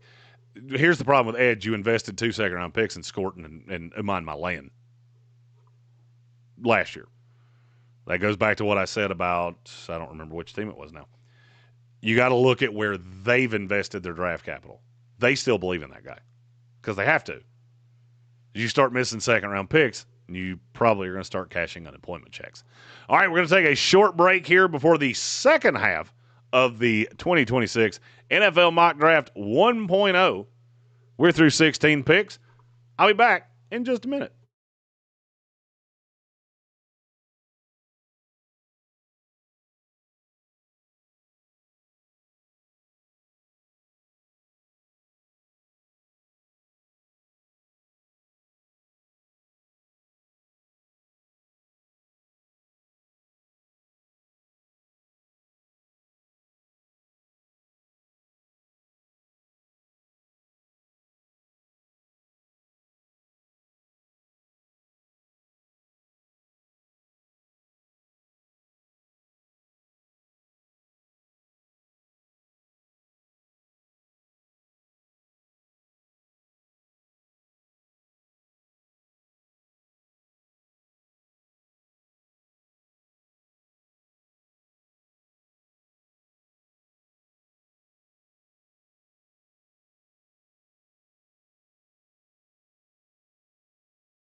I wanna be the best in the game, invest in my name. Check no restraints, I'm obsessed with the pain. I ingest, I retain, assess and I change. Possessed by the thought I'll be free one day from society's restraints. Money, clout and fame, mud, disease, a plague. We all love to hate, have to play the game, have to make a name. All our insecurities are on display. This is war with the enemy, think that it was meant to be. Living in a time where disease is on every screen. I won't let them fester me, I know most are festering. Negativity is a plague for the mentally weak.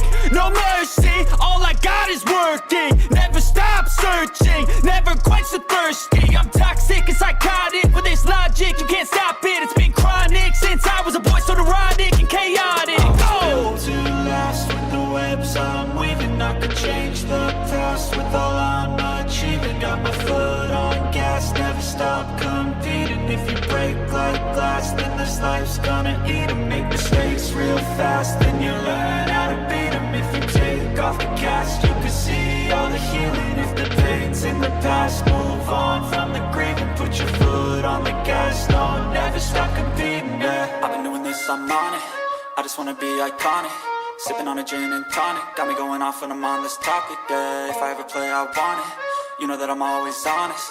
Stay away from those who are toxic. Keep them out your face, no way, you don't want them, yeah. Don't try to drain my energy. The enemy is everything. It's mentally, unhealthily, spreading like a rare disease. But I won't let it get to me. I don't need your therapy. I can leave a legacy of leading by intensity. Come on, we can fight this. Freedom is priceless. Spread just like a virus. Living in a crisis. Do you feel courageous? Do you seek greatness? Trust me, you can take it. Go on and take your aim. Yeah. Built to last with the webs I'm weaving. I could change the past with all I'm achieving. Got my foot on gas, never stop competing. If you break like glass, then this life's gonna eat 'em. Make mistakes real fast, then you learn how to beat 'em. If you take off the cast, you can see all the healing. If the pain's in the past, move on from the grave and put your foot on the gas. No, never stop competing, yeah.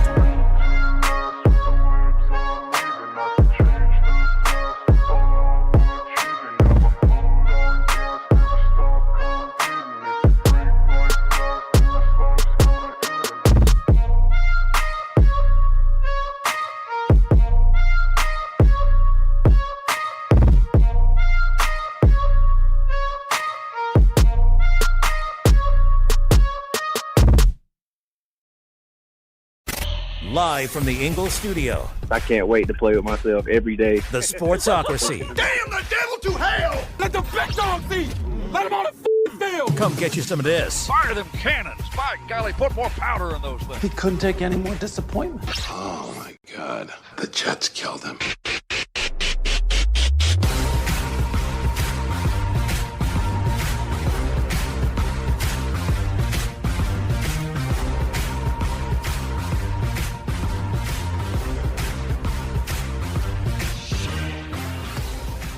Technology is it's a confusing, fickle bitch. I can no longer hear myself, and I'm assuming most of you can't hear shit because apparently my computer's drunk and it thinks ups, down, left, right. I disabled the sound, and then the sound played, which doesn't make any fucking sense.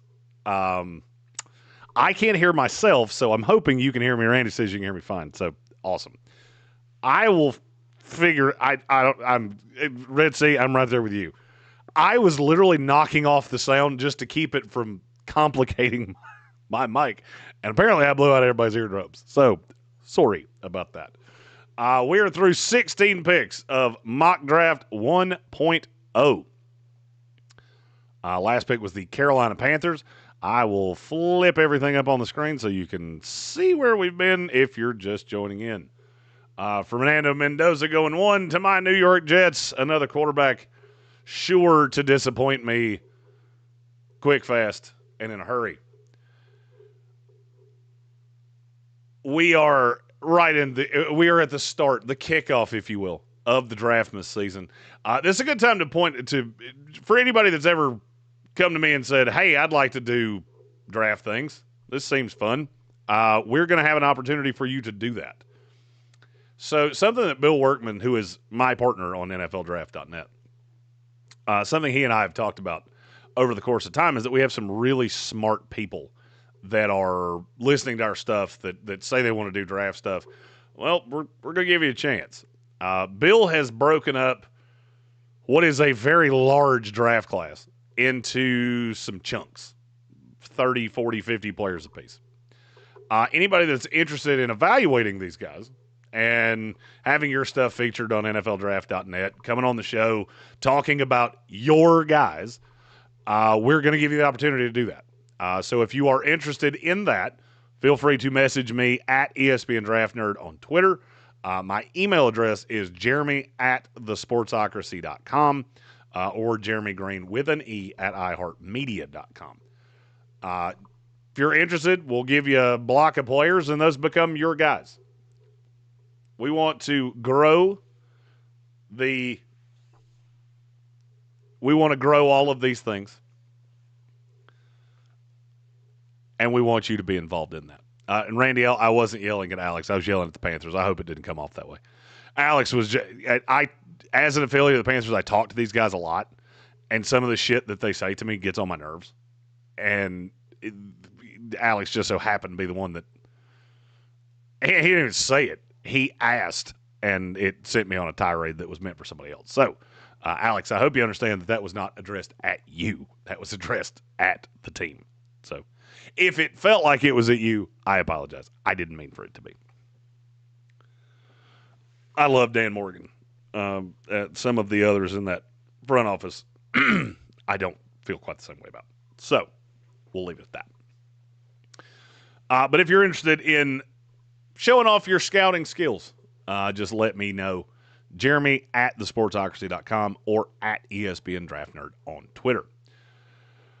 We're to number 17 in our mock draft. It's Kansas City Chiefs, and there is a name that I have not said yet. And I have a feeling with all of our draft nerds in this here chat, you probably know the name I'm talking about.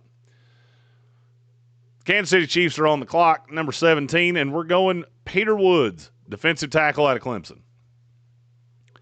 I know somebody's going to say, but that's too late. It's too low. Peter Woods won't go that low. I think there's a great possibility he does, and I'll tell you why. His effort level this year has been insanely low.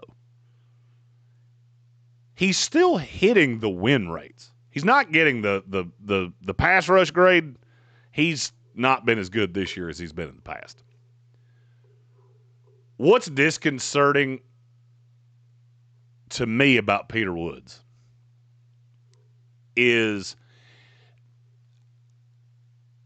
I feel like he sees the writing on the wall at Clemson. He's trying to protect himself.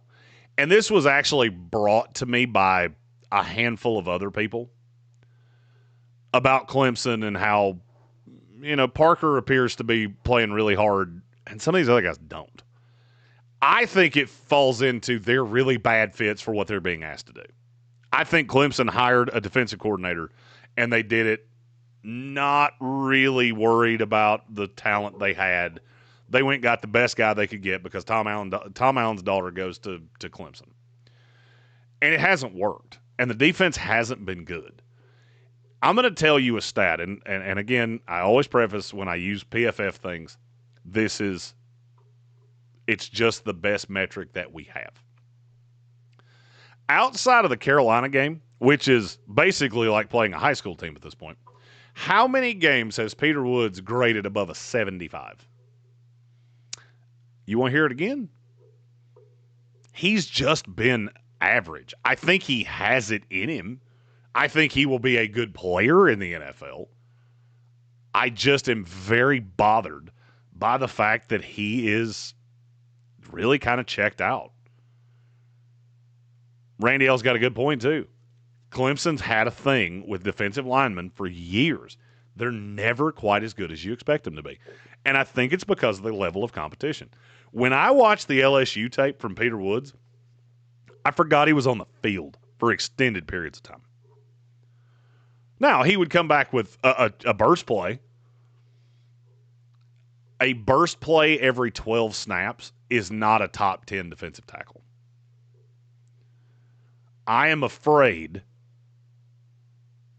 that we may have overestimated how good he was.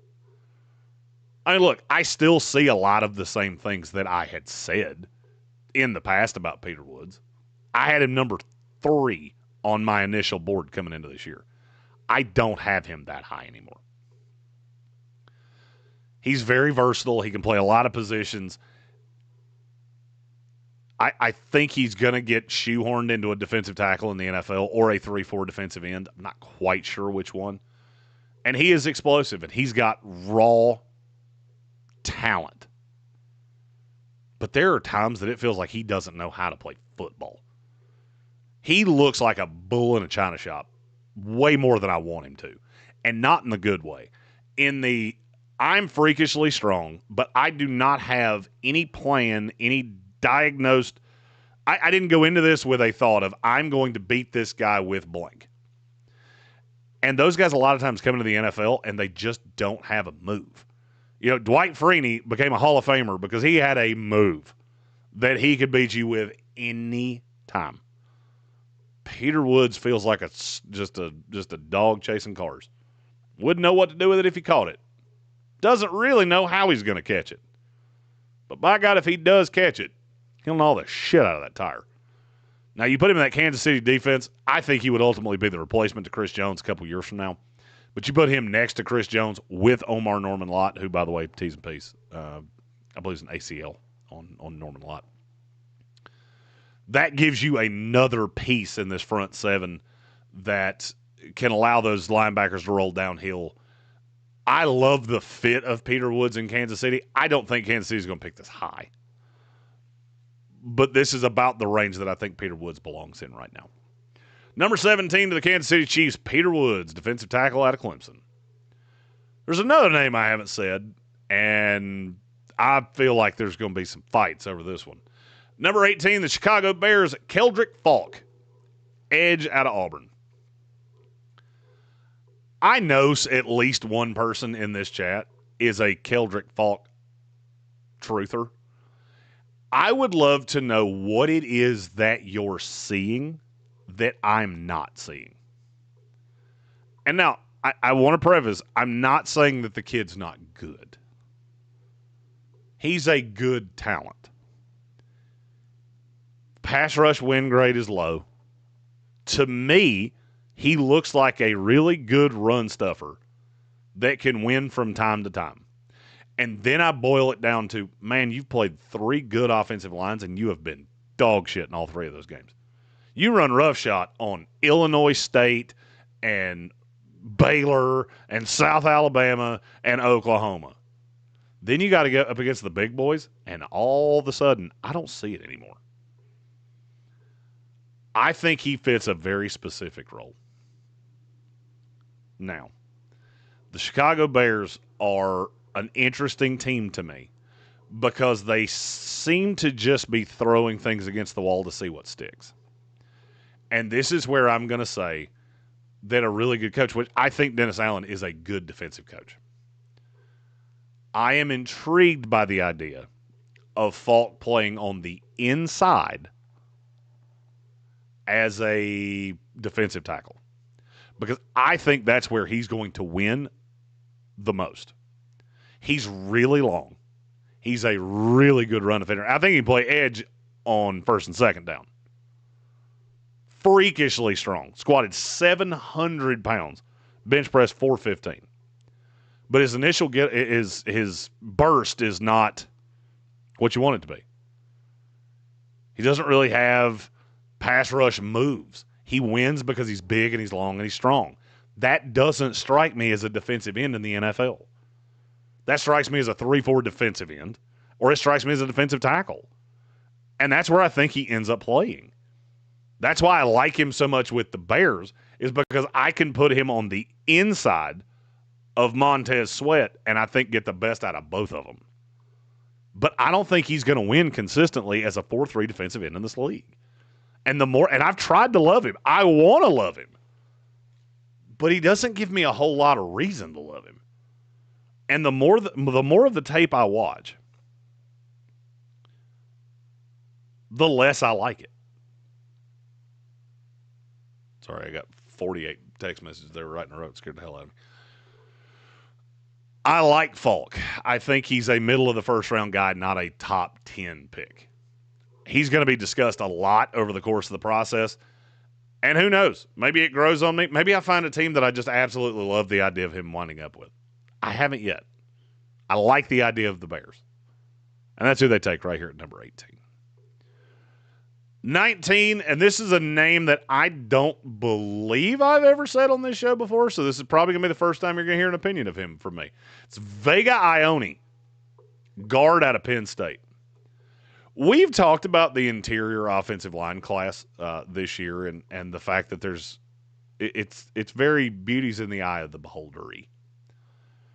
One of the things I was pleasantly surprised by when I got into this, there are more linemen in this class that I like than I thought.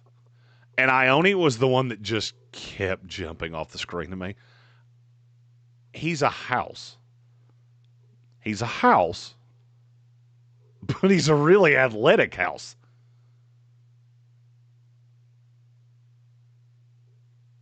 Randy said it's a Yawani. Okay. That one, I literally had to go to the Penn State website, and they had said Ione at some point. So I'm 100% beholden to, I don't really know. So we'll call it Vega Yawani, excuse me. I think he needs to be rounded out because he does jump out of stance a little too often. And that happens when you get a guy, I mean, look, this kid's 6'5", 330 pounds. You get that out of guys that have just been really big and really strong and use that to overpower people. The technique doesn't necessarily always round itself out. The crazy thing is that a lot of times those guys wind up being penalty monsters. He hasn't been. He's also played tackle, which shocks me when I look at this kid because he built like a cinder block. So I look at this kid. He's my number one interior lineman in the class. And it's not really all that close. This is also a good time to say the Connor Lew truthers, I get it. I watched some of that tape very late last night, and yep, I get it. I see what you're saying. I can't tell you I'm going to take him over Jake Slaughter, but I do understand what you were saying with him. Yawani is just one of those guys that I don't see a ton of miss. And when I look at a Charger team right now that the line has just fallen apart, this is a piece that I think they need. Zion Johnson, I don't know that I've ever missed a guy as bad as I missed him. I was in love with him. I think I had him top 15 in the class. He's been a dud. And now you're playing backup tackles. But think about when they're healthy. This kid on the inside of Rashawn Slater, first of all, that becomes the most mobile side of a line ever with Alt and whoever the other two wind up being. Mekhi Becton and I don't remember who the center is right now. I'm dumbfounded at how good this kid is, and he just flew under the radar for me. I had seen him a little bit. I knew he was the move piece on that line, and they had done some crazy shit with him over time. But then I really started watching just his tape, and I was shocked at how good he actually was. Bradley Bozeman, thank you for that. Majabi actually said Zion's better than Mekhi, to be frank. Indeed. Mekhi is one of those, I think he works in Philadelphia and nowhere else, but that's beside the point. Vega Yawani, guard out of Penn State here at 19 to the Los Angeles Chargers. Takes us to number 20. The Cleveland Browns, their second pick of the first round. The first of three teams that have two picks in the first round. Cleveland's interesting to me in that I think the defense is super good. They got Mekhi Lemon with their first pick. Now I got to do something for that offensive line, and this is going to be a super divisive prospect.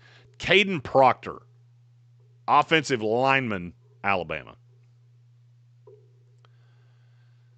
Proctor is one of those that I don't think I've heard two people give me the same eval on him twice. He is hyper athletic to the point of, I mean, they've run him, they've thrown passes to him, but there is something about him that just scares the absolute shit out of me. And I've done this with really big offensive linemen. I used to be I want a hulking offensive lineman. Caden Proctor's 370 pounds, and I'm not sure that we're not low. He may be bigger than that. I don't know how he maintains that frame because he's so big, and he's just a freak athlete. Because somehow he's this heavy, and his body fat's he's not even clinically obese because his body fat percentage is so damn low. He's freakishly strong. 32-inch vert, 9'3" broad jump. And all of that. And Alex, that's such a good comp. All of that scares me, and I'll tell you why. When I see giant hulking linemen like this, they've been stronger than everybody they've dealt with their entire life. And they never had to deal with speed because they're so damn big that once I get my mitts on you, you're fucked. And Alex, you hit it on the head. Evan Neal did the exact same thing. And I got duped by him. So it could be that I'm being overly sensitive to Proctor. I think he's going to end up playing guard. I didn't believe that until I started watching the tape and I started projecting him out going, man, guys like this don't age well. By 25, they look 30. By 30, they look 60. I do think there's a great chance he ends up playing guard in this league. At the very least, playing on the right side. I do not think he is a no-doubt left tackle. And I know that's what Cleveland needs. This is not a great draft to need a left tackle. It's a great draft to need a right tackle. It's a pretty good draft to need a guy that can play tackle or guard. It's not a great one to need a left tackle. Alex asked, if he slims down, will it work? Bill Workman has really put me onto the eating habits of Proctor, and that scares me. I think you're going to have to – he kind of – the best comp I can give you, and it's ironic because we were just talking about his team, one pick, is Mekhi Becton. People are going to talk about his freak athleticism. He probably blows the combine out, probably runs some stupid 502 40 at 360 pounds. Those guys almost always deal with injury issues. Every single one of them I can think of has had injury problems at some point when they're that big and that freakishly athletic because their knees are not built to hold up this big motherfucker. Randy L. Also said his teammates call him Krispy Kreme because he eats so many donuts. That scares the hell out of me. But then you watch him, and he looks like a future Pro Bowler. I just don't know how it's going to age. With Cleveland, I need pieces. That line is not good. It is not good. Cam Robinson, duh. Jack Conklin, never healthy. Shocking how few snaps this guy plays. Year in, year out. I think Proctor would end up being the right tackle for the Cleveland Browns. Possibly try him on the left side, but I think his long-term fits on the right. Pick number 20 to the Cleveland Browns, Caden Proctor, Alabama. The Buffalo Bills up at 21, and this is one I can tell you I'm going to get flack for, but we took one of those last year. Yeah, but you didn't take a good one. Colton Hood, cornerback out of Tennessee. This kid screamed up draft boards, and it's almost solely been because Jermod McCoy has not been out there, and he's been so good that teams just avoid him.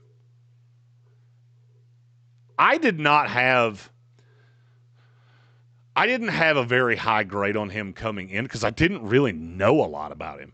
And then as I've watched Tennessee, because I do like Tennessee, watching this kid who's fluid in man, he's fluid in zone, it's very obvious that this kid's a student of the game.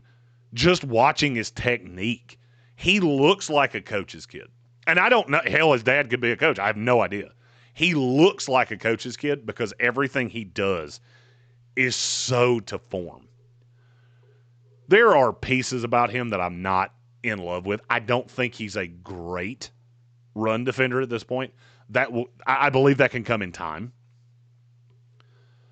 But he's also a kid that hasn't played a ton of snaps. He's only played 24 games. He's under 1,000 snaps. I believe he's a sophomore, if I'm not mistaken. He's young, he's raw, but he looks very coachable. He looks well coached, to be honest with you. I want him to be a little bit better of a tackler.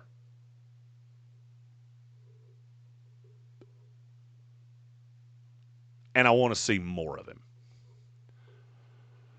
Hood started at Auburn and then moved over to Tennessee. Question from Alex. Said, Hood's awesome, but him and Keith Abney are very similar prospects. How do you pick one over the other? That's a good question. So Abney has a much deeper profile. I've seen a lot more of him, and his feet are nanners. The difference between the two is I really like one playing man, which would be Hood. I think Abney's way better in zone. He's just he's not as fluid to me. I like him as well. I have a second-round grade on him, just to be clear.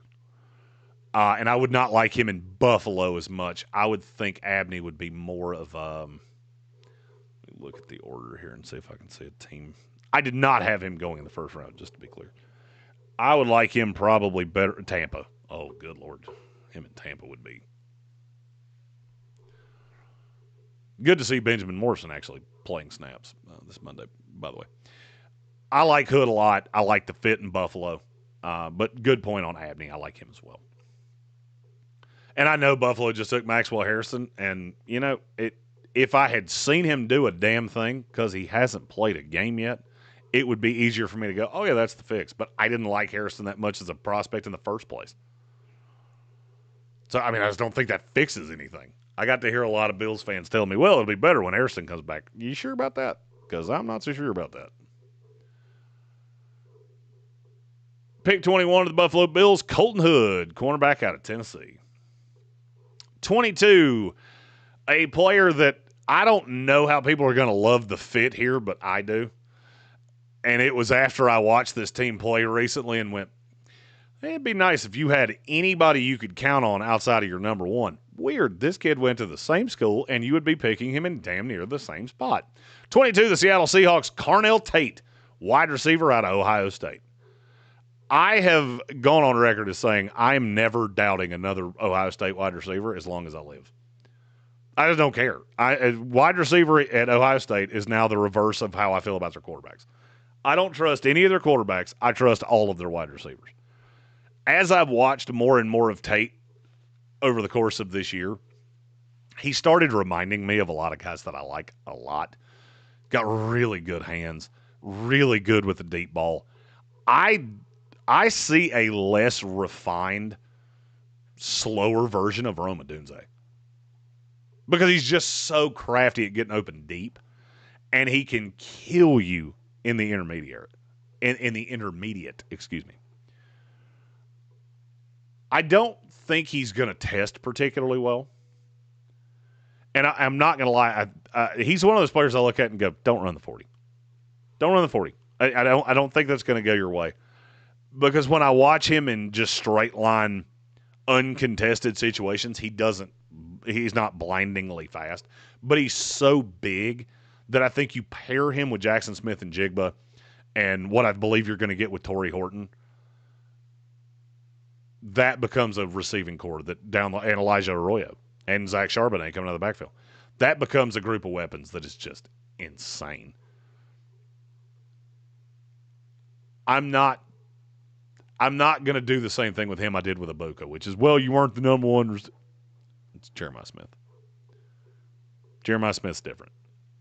Jeremiah Smith's going to be the number one pick in the draft in a quarterback-heavy league. That's just how good he is. Randy L said, I like the tape, but I kind of like Boston specifically for the Seahawks because it gives them that big target they lack in the wide receiver room. Now, Boston is a little bigger than Tate, but Tate's a pretty big damn dude too. The thing that I like, and I'll be honest with you, before I watched Monday night against Derek Stingley, I would probably have agreed with you on Boston because I have very similar grades on the two. Watching how they use Njigba, you're going to have to isolate him. And so if I've got somebody that can just obliterate you in that 10 to 15 to 20-yard window, which I think Carnell Tate can, I think that opens up the offense. I also like Torrey Horton as more of a deep threat over the course of time. So that could be more just recency biased for me. Randy L, I think it's a good point. I like the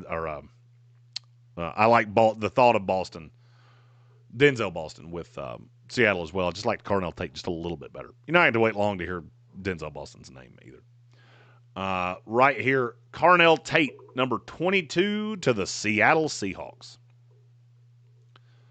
23 is the Los Angeles Rams, and, well, you knew somebody was going to do it, and it made a lot of sense for it to be the Los Angeles Rams.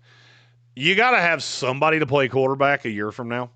Whether Stafford comes back or not, he's still an older quarterback. I don't think you hand this off to Jimmy Garoppolo, and I really love this marriage the more and more I think about it. There was a time that Sean McVay was really intrigued by Baker Mayfield. Well, I'm going to take his doppelganger. Garrett Nussmeier, quarterback out of LSU. Nussmeier is a gunslinger in a way that one of the comps that I see the most with him is Matthew Stafford. And I look at a team that has Puka Nacua and Devontae Adams and Terrence Ferguson and Kyron Williams. And the idea of putting Garrett Nussmeier in this system is really intriguing to me. I know this year's not gone particularly well. I'm chalking a lot of this up to I just don't think Brian Kelly fits in the SEC. I think Brian Kelly's a fine coach. I don't think he's nearly as good of an offensive coach as he's getting credit for. And what he has done with Garrett Nussmeier, I just feel like the evolution has stalled. And now Nussmeier feels like he's trapped exactly where I thought he was a year ago. Who could unlock that? For me, Sean McVay would be the best case scenario. Kid's got a rifle of an arm. Really good release. Really nice deep ball. He's not as big as you want. And the gunslinger thing. Because he does have a little Baker Mayfield, Brett Favre in him. He's never seen a throw he doesn't think he can make, and he's never seen a throw that he's not going to try to make. I love the idea of him sitting behind Stafford for a year. I don't know if Stafford will come back. I think that kind of depends on how this year ends. I would like Nussmeier to sit behind him for a year and then ultimately take the job over in 2027. Number 23 to the Los Angeles Rams, Garrett Nussmeier. 24, we're to the Detroit Lions, and this is one of my absolute favorite combo pairings of the player to the team. The team we're talking about is the Detroit Lions. The Lions are a team that they just love guys that are tough as hell, and they love guys that will punch you in the mouth, and they love a very certain kind of player. I saw somebody mention this guy earlier. I cannot remember what they said. I wish I could because I put it in the back of my brain of, I need to make sure you bring that up. When you get to Romello Height, edge, D-lineman, linebacker out of Texas Tech. The more and now I'm going to be 100% honest, David Bailey could be swaying this. Because having him on the other side is just wild. And watching these two with how quick their first steps are, how good they are at getting after quarterbacks, it has been a lot of fun for me to watch. I'm sure people that listen to the Bangers every week have figured out I mention this team all the time. They lost their quarterback last week, which led to their first loss. I don't care. They're still the best team in the Big 12. They're going to get to the Big 12 title game. They're going to win. and they're going to be a pain in the ass to deal with in the playoff. I think adding him to a line that in time will have Tyleik Williams and Aiden Hutchinson, he's a really good pass rusher. Really good.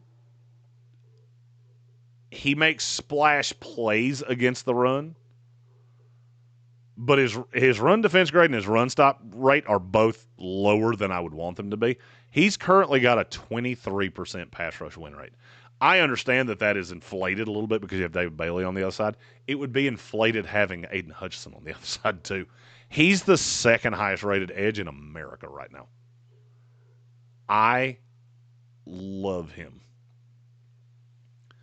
Alex S., is this kid a Kalen King type thing, especially with Bailey? He didn't wow me at USC. I think USC just sucked defensively. And they let this kid get out of the building. I'm going to tell you something, and this is a little behind the curtain. I don't know the people at Texas Tech, but I can get to them. So we've got some mutual friends, we'll say. The amount of money they took into scouting out players would blow your mind. They have a lot of money at Texas Tech. They have a lot of money in the NIL fund, and Romello Height was one of the first players they targeted. That tells me a lot. Then you see how he has produced with David Bailey. And I get it. The level of competition is not high. The Big 12 sucks. I went to a Big 12 school. It's not great. But what he's doing, what these two edge rushers are doing is insane. And every time I watch him, I just keep thinking that's a Dan Campbell guy. That's a guy that Dan Campbell will Randy Marsh himself watching the tape. And when we got into this mock, I said this earlier, I get guys that I line up and go, I just like the fit here, and I want to talk about the fit, and maybe he doesn't last this long. Maybe he goes a little later than this. But I love the idea of Romello Height with the Detroit Lions. And that's our pick here at number 24, Romello Height. 25, the Pittsburgh Steelers. This is a guy we just talked about a few minutes ago. Denzel Boston, wide receiver out of Washington. If you're looking for a big-bodied receiver, Denzel Boston can very easily be that guy. I am going to be honest and say I am not as in love with the Washington offense as a lot of other people are. The running back doesn't do a ton for me. I think the quarterback's fine, but I think the straw that stirs the drink for me is Denzel Boston. High-level recruit, big kid, kills you in that 20 to 25-yard range, separates well. I do not know how fast he's going to run. He's one of those that I'm not going to lie. It won't shock me if he throws up a 4.41. It won't shock me if he throws up a 4.65. It won't surprise me either way. Because he doesn't accelerate particularly well. He doesn't jump off that first step. But he always seems to separate, which is really rare out of guys that I don't think are overly physically gifted. He's just a big kid with good hands, and he will be an elite red zone weapon. And I cannot stop thinking about how much fun it would be to have DK Metcalf and Denzel Boston on the same team. Won't be Aaron Rodgers throwing to him, but somebody, possibly Will Howard, will enjoy it a lot. Pick number 25 to the Pittsburgh Steelers, Denzel Boston, wide receiver out of Washington. We have just a handful of picks left. The next one's number 26, and it's the Denver Broncos. Denver was a hard team for me to figure out what direction that I wanted to go. And so I had to deep dive what it was that we've seen out of that Denver offense, out of that Denver defense. And I looked at Sean Payton. Over the course of time, I feel like I've gotten a pretty good idea of how Sean Payton looks at things, whether we agree or not. And one of the things that I have noticed is that he really likes taking defensive players early. He also really likes taking wide receivers and running backs in places that don't make a ton of sense. He invests in the lines, whether it's offensive or defensive line. Something I've noticed about Denver, and I really noticed it last week when I was watching them play the New York Giants.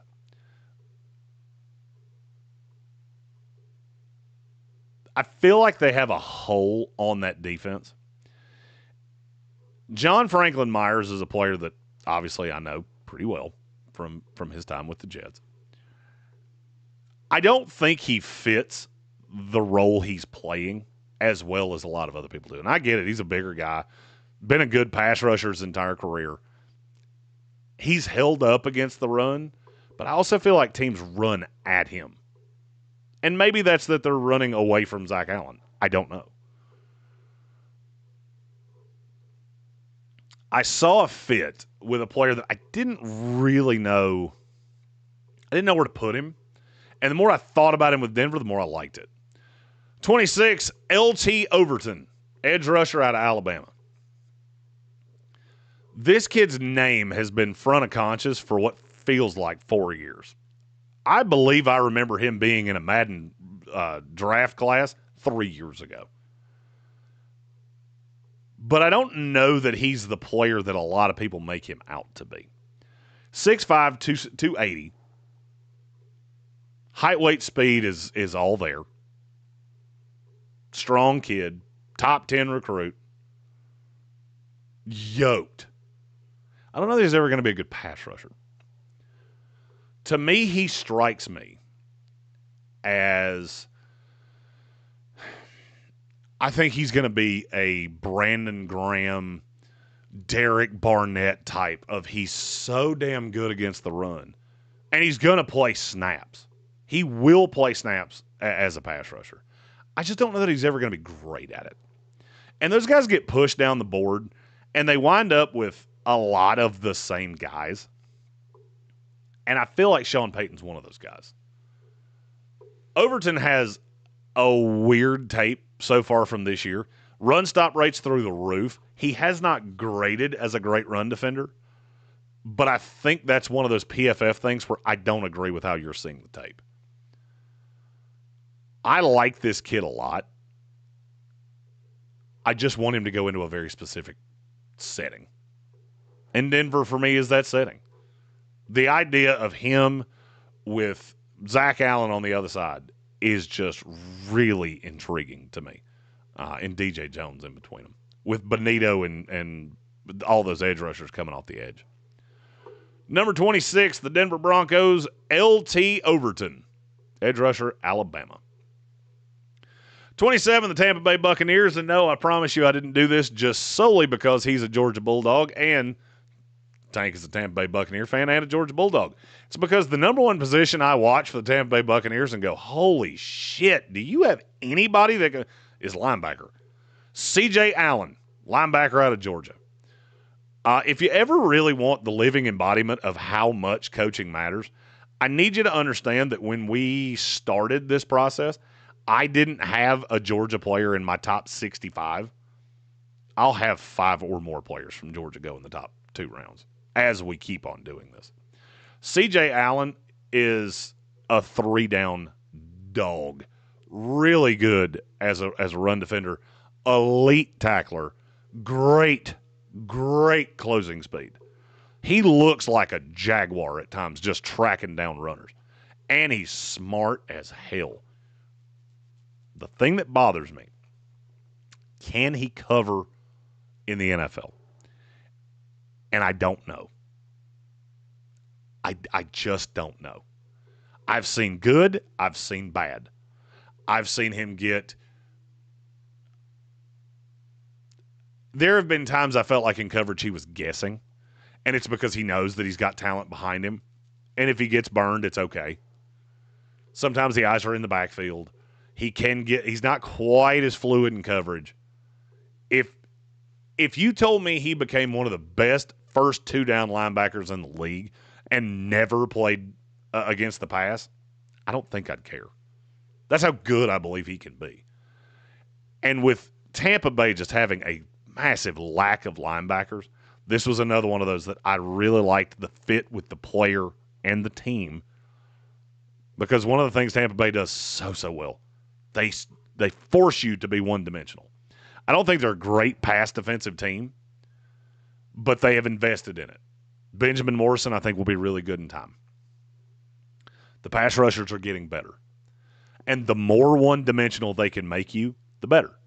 You add C.J. Allen to Vita Vea, and this becomes the even tougher of a team to run on, and fills a big position of need for the Tampa Bay Buccaneers.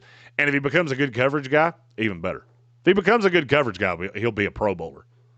C.J. Allen, linebacker out of Georgia at 27 to Tank's Tampa Bay Buccaneers.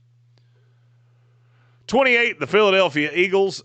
What do you give a team that has everything? What do you give a team that's drafted a guy at practically every position in the last 3 years?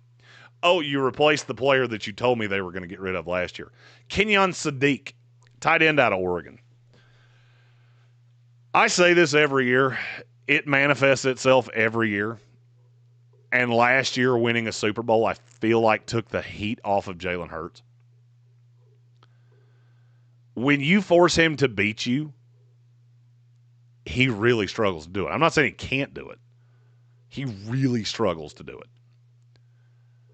I think Kenyon Sadiq can end up being one of the better tight ends in the NFL. He was on the Feldman freak list. It's shocking to me how much he has bulked up. And knowing how much he weighs and looking at him, that is the thinnest 260-pound man I've ever seen in my life. He's also got a 42-inch vert. Those things are all shocking. You add that to A.J. Brown. You add that to Devontae Smith.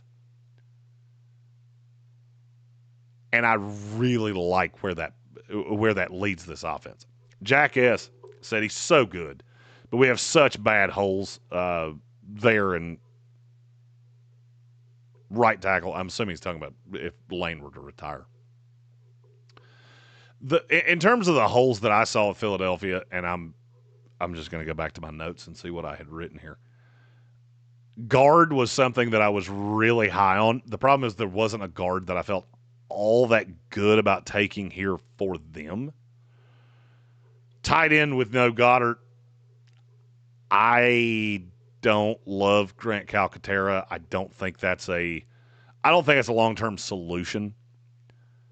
I don't think Kylan Grayson's a long-term solution. I don't think any of the other guys on this roster are really a long-term solution. I think tight end's so important to that offense that you've got to have somebody like that to make the offense go. So right here is the replacement to Dallas Goedert, Kenyon Sadiq, tight end out of Oregon. This is a really good tight end class. Really, really good tight end class. New England Patriots at 29. I'll see how Randy L. feels about this selection.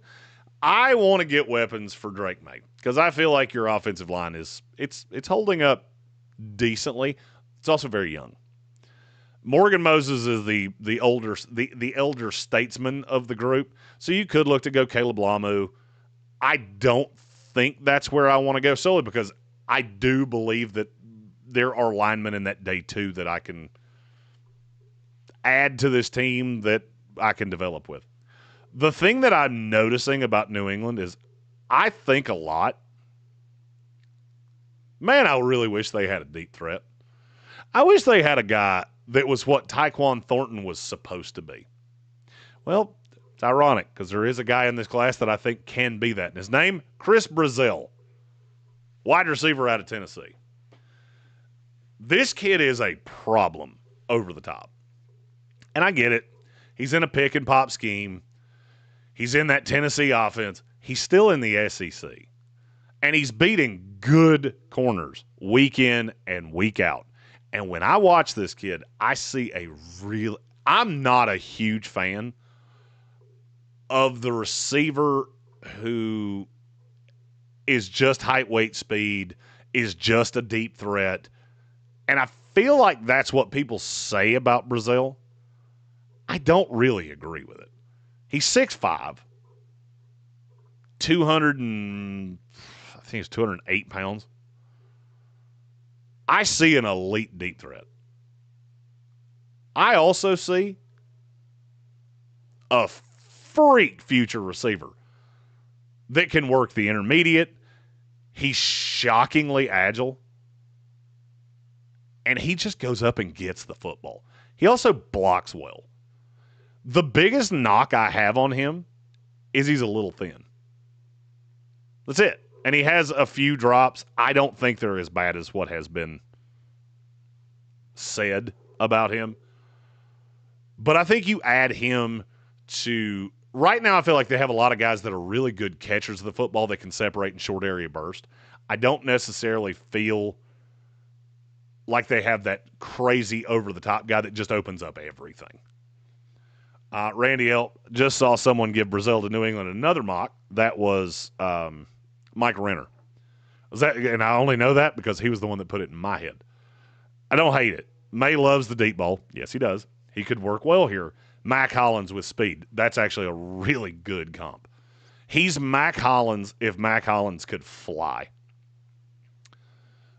Randy L. Mike Renner is – I don't easily say that there are people that are smarter than me. Mike Renner's smarter than me. Mike Renner's as good as there is in this business. He's also a friend of mine. So I look at Renner's work, and that's a lot of times how I do mock drafts. I'll go through a handful of people that I trust, a handful of people that I like, see what they do, make notes. I like this. I don't like this. And then I kind of keep my notes with me as I'm making picks, and I saw Renner on this one. And the more I thought about it, the more I went, God, that's a perfect fit for Drake May. Giving him the burner down the field, and it opens up running lanes for him. Hopefully it'll eventually open up running lanes for Travion Henderson if he can ever learn to block. Pick number 29, the New England Patriots, Chris Brazil, wide receiver out of Tennessee. 3 picks left. The first one's the San Francisco 49ers. I don't know how people are going to feel about this because they did invest in this position in this past draft. I just don't necessarily know that they did it correctly.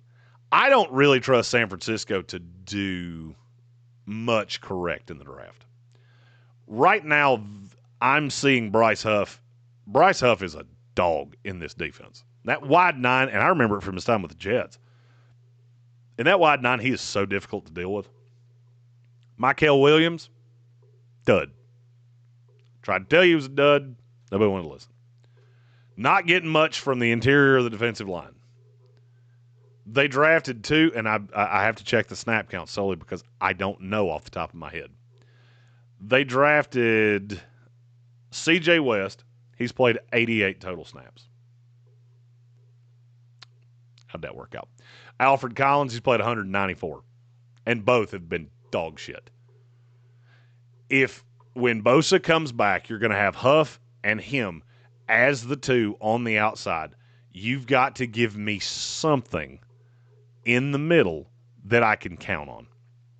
Because the way that San Francisco defense is built, they have to be able to get pressure with 4. If they can't get pressure with 4, they're dead in the water. Absolutely nothing they can do without that.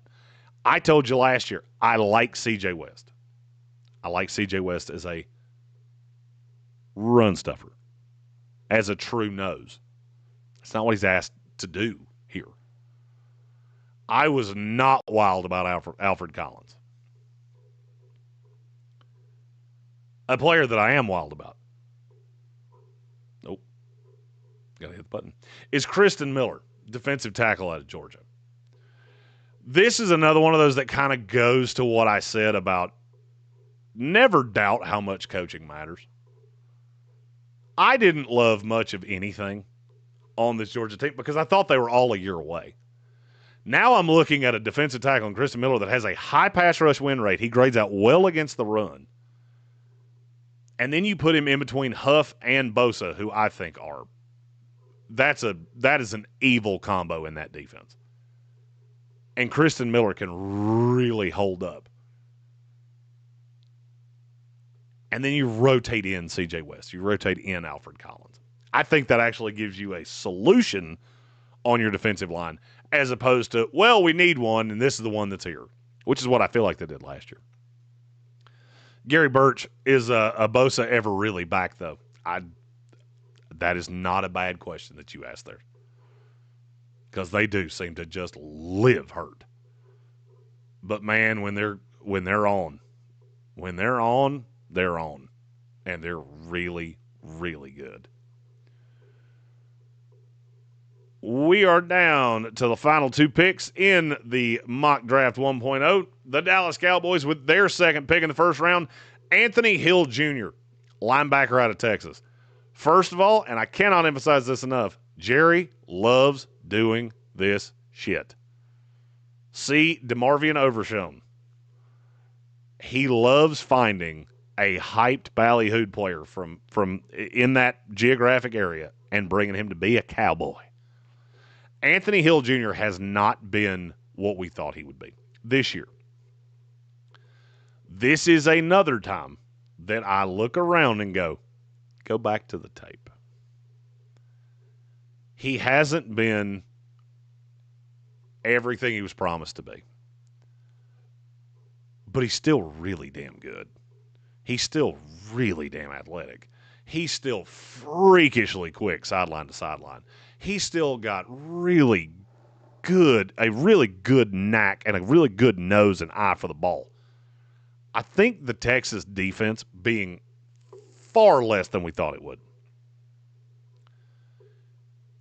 has really, I think it's hampered him more than he's hampered him. At some point, you have to look at just raw skill and raw talent and raw ability. And that's what I did here with the Dallas Cowboys, because I think they need a player like this that can go sideline to sideline, hold up behind that line, work well against the run. I also think he can rush the hell out of the passer. You just have to let him do it. Pick number 31, Anthony Hill Jr. to the Dallas Cowboys. Alex Majabi said Sonny has got to be 32. The player he's referring to is the other linebacker from Ohio State, Sonny Styles. He is not 32. And I'm since you mentioned it, and this is not a diatribe. It's just I'm going to say what I say about Sonny Styles. You don't have to agree with me. I think he's a freak athlete. Freak athlete who is going to blow out the combine. And I think he can do a little bit of everything. What position does he play? Because I don't know. In the NFL, where does he play? He's played on the defensive line. Hell, he's played in the slot. He's played he's played linebacker, which he's still learning. I don't know what position he's actually going to play. Now, this goes back to that positionless football thing. I get it. I think he is best suited to play linebacker. He also scares me a little bit because he's one of those boom or bust. Holy shit, look how athletic this guy is. He's all over the field. But then you watch the All-22, and there are times that he is just out in space in fucking la-la land. It's like he doesn't know where to go. He doesn't tackle quite as well as I want him to either. Look, I think the kid will be good, and he probably ends up in the first round, if I'm being honest. I didn't have him in this one because I still don't feel like he's a first-round football player. But I do think he's a damn talented kid. Number 32 in this mock belongs to the Indianapolis Colts, and I'm going to say this name a gajillion times between now and the end of April. Amari Washington, defensive tackle out of Oregon. He is a house.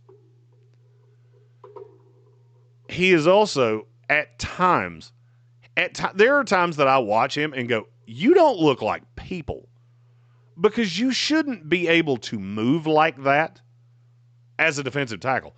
I'm also dumbfounded. Where the fuck does Oregon keep finding these guys that are just gigantors, but they move like they're 100 pounds lighter than they are?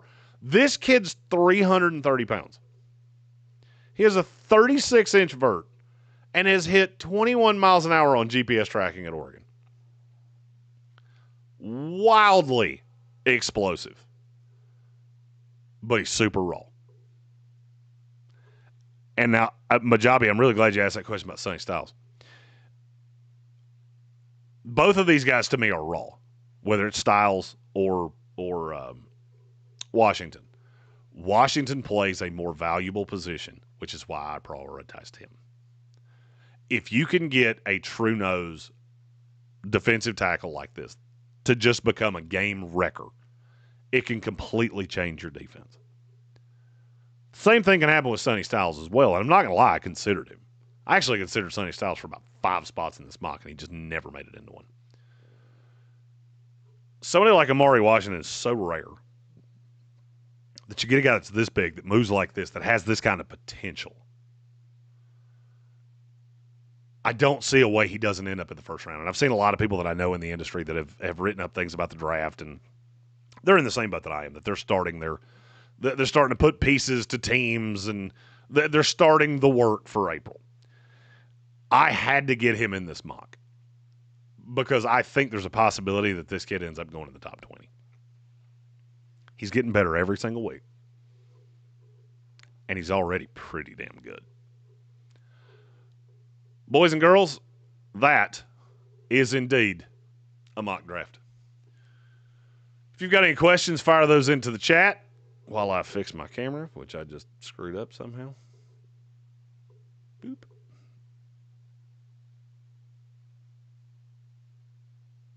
Boop.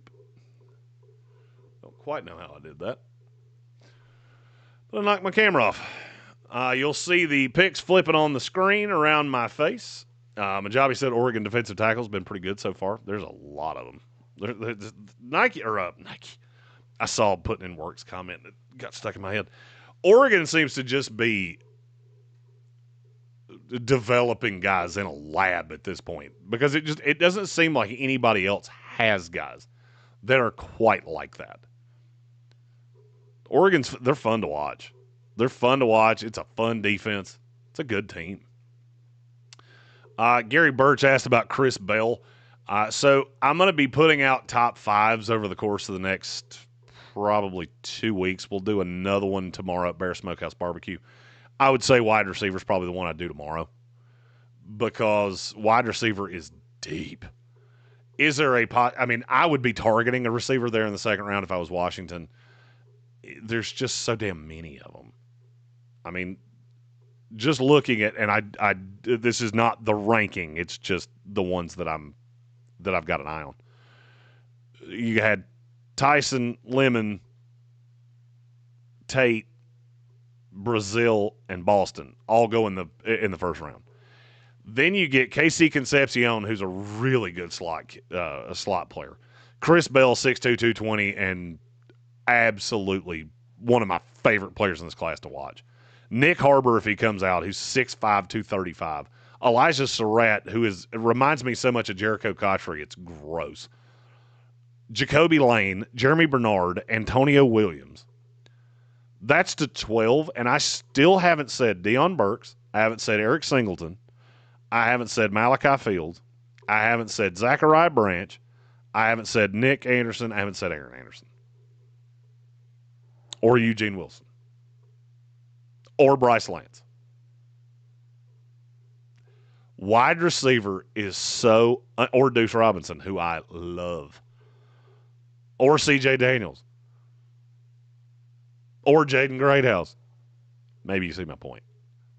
Or J. Michael Sturdivant. I'm sorry, I just keep looking down the list going, oh, that's another one I want to say right here. There are so many receivers in this class, it is insane.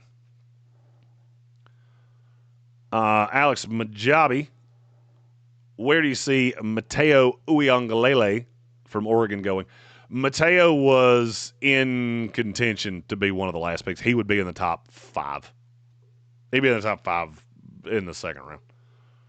I have him right on the swing as it sits.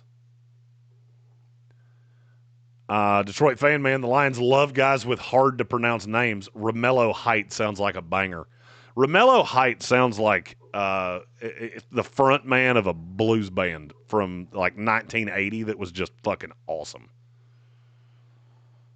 I also love his game. Putting in work said, I have 30 plus draftable receivers in this class. I'll level with you. I don't know the exact number. I'll guarantee you I have more than that. because there are guys that I'm going back to. I haven't necessarily seen it, but I remember the talent, or I scouted them in high school, or there are a lot of receivers in this class. A lot of receivers in this class. Let's see. Saw Bell run those crossers of versus Miami, made me think of Cliff. That's from Gary Birch, talking about Chris Bell. Danny Dennis Sutton from Penn State. He's another one that would have been right there. I like him. I have some issues when I watch his tape. And it could be that Penn State's just not been particularly good. He's fine. I am not sure where he plays. But he would also be in that next 4 to 6 to 8 spots in the draft class. Gary Birch not touching anyone from DJ Uiagalele's family. I'm right there with you. Andreas Pinckney, I love Chris Bell. Just need him to be there in the second round for my Saints. Oh. Apologies. Apparently I have to add the last 2 to the standby.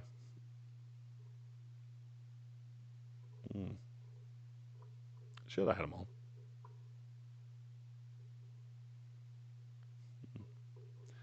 Technology.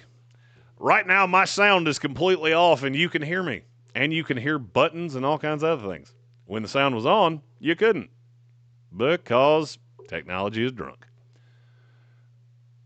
Flying Scotsman, after all the running backs in last year's draft, how is next year's looking so far after Love?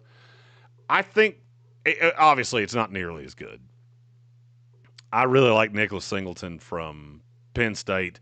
There are a lot of people that like Jonah Coleman. He's just a little small for me.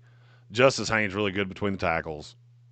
I like Jadarian Price a lot. I like C.J. Baxter if you can get past the medical stuff. Le'Veon Moss is really high on my list. I like Katron Allen from Penn State as well. The funny thing, my top 4 running backs come from 2 schools. I have 2 Penn Staters, 2 Notre Damers. And then you get into that second tier. I love Desmond Reed. He's going to end up being a late round pick that I have in fantasy everywhere. Because all he needs is a shot. He's going to be really good. I like Fletcher from Miami. I like Wisner from Texas. And then getting down the line, there's less that I like. It's definitely not real deep. So I'll have way less draftable running backs this year. So to answer your question, it's still fine, especially on the high side, but not as good as last year.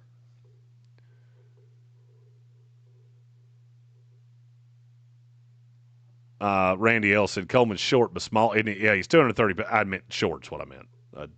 I don't like short running backs. Never. Outside of Darren Sproles, who is why I still have a job, because he kept Tank from getting hit by a city bus in Indianapolis.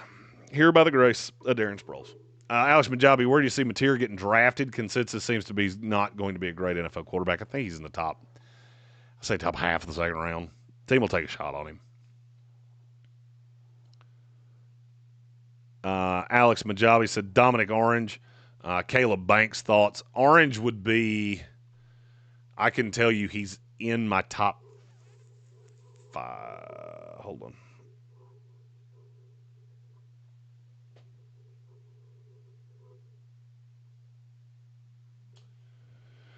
He is in my top 5 at his position. I have him as a 0-1 tech. I'm in like, not love. Caleb Banks is just hurt. And I have Caleb Banks ranked. I'm just not sure he's going to come out, because I'm not sure where he would go. I can tell you he would not go. Like, PFF's got him at 16. He's played 29 snaps all year. So, and he's had injury issues before. He's a big guy. He doesn't play a ton of snaps. I think Banks would benefit by coming back and having a solid year. Randy L said Banks, the guy I thought could be a top 10 type, but injured all year. Putting in work. Here by the grace of Darren Sproles is a T-shirt we need. I really need to get on T-shirts. All you guys that want to do draft stuff, you take a little of the draft stuff off my plate, and I can make some cool-ass shirts that we can roll around the NFL draft and the Combine and the Senior Bowl and all those things. Like a one-man Wolfpack. All right, guys, that is 2 hours, 44 minutes of mock draft with only a 5-minute break in the middle. I'm tired. My voice is tired. And I'm very happy that Tank Spencer will be back with us tomorrow, live from Bear Smokehouse, 135 Cox Avenue. Come down and see us. The food's fantastic. We've got a lot of seating area right there around us. And it's a long day. So if somebody would come and hang out and talk with us, hell, we might even throw you on the stream. Who knows? And say hi to all the lovely people and tell them how much you appreciate, how much they appreciate us. I'm Jeremy Greene for Tank Spencer in his stead. We're not here. This is Sportsocracy. This has been the first mock draft 1.0 from at ESPN Draft Nerd. Me. We will see you tomorrow.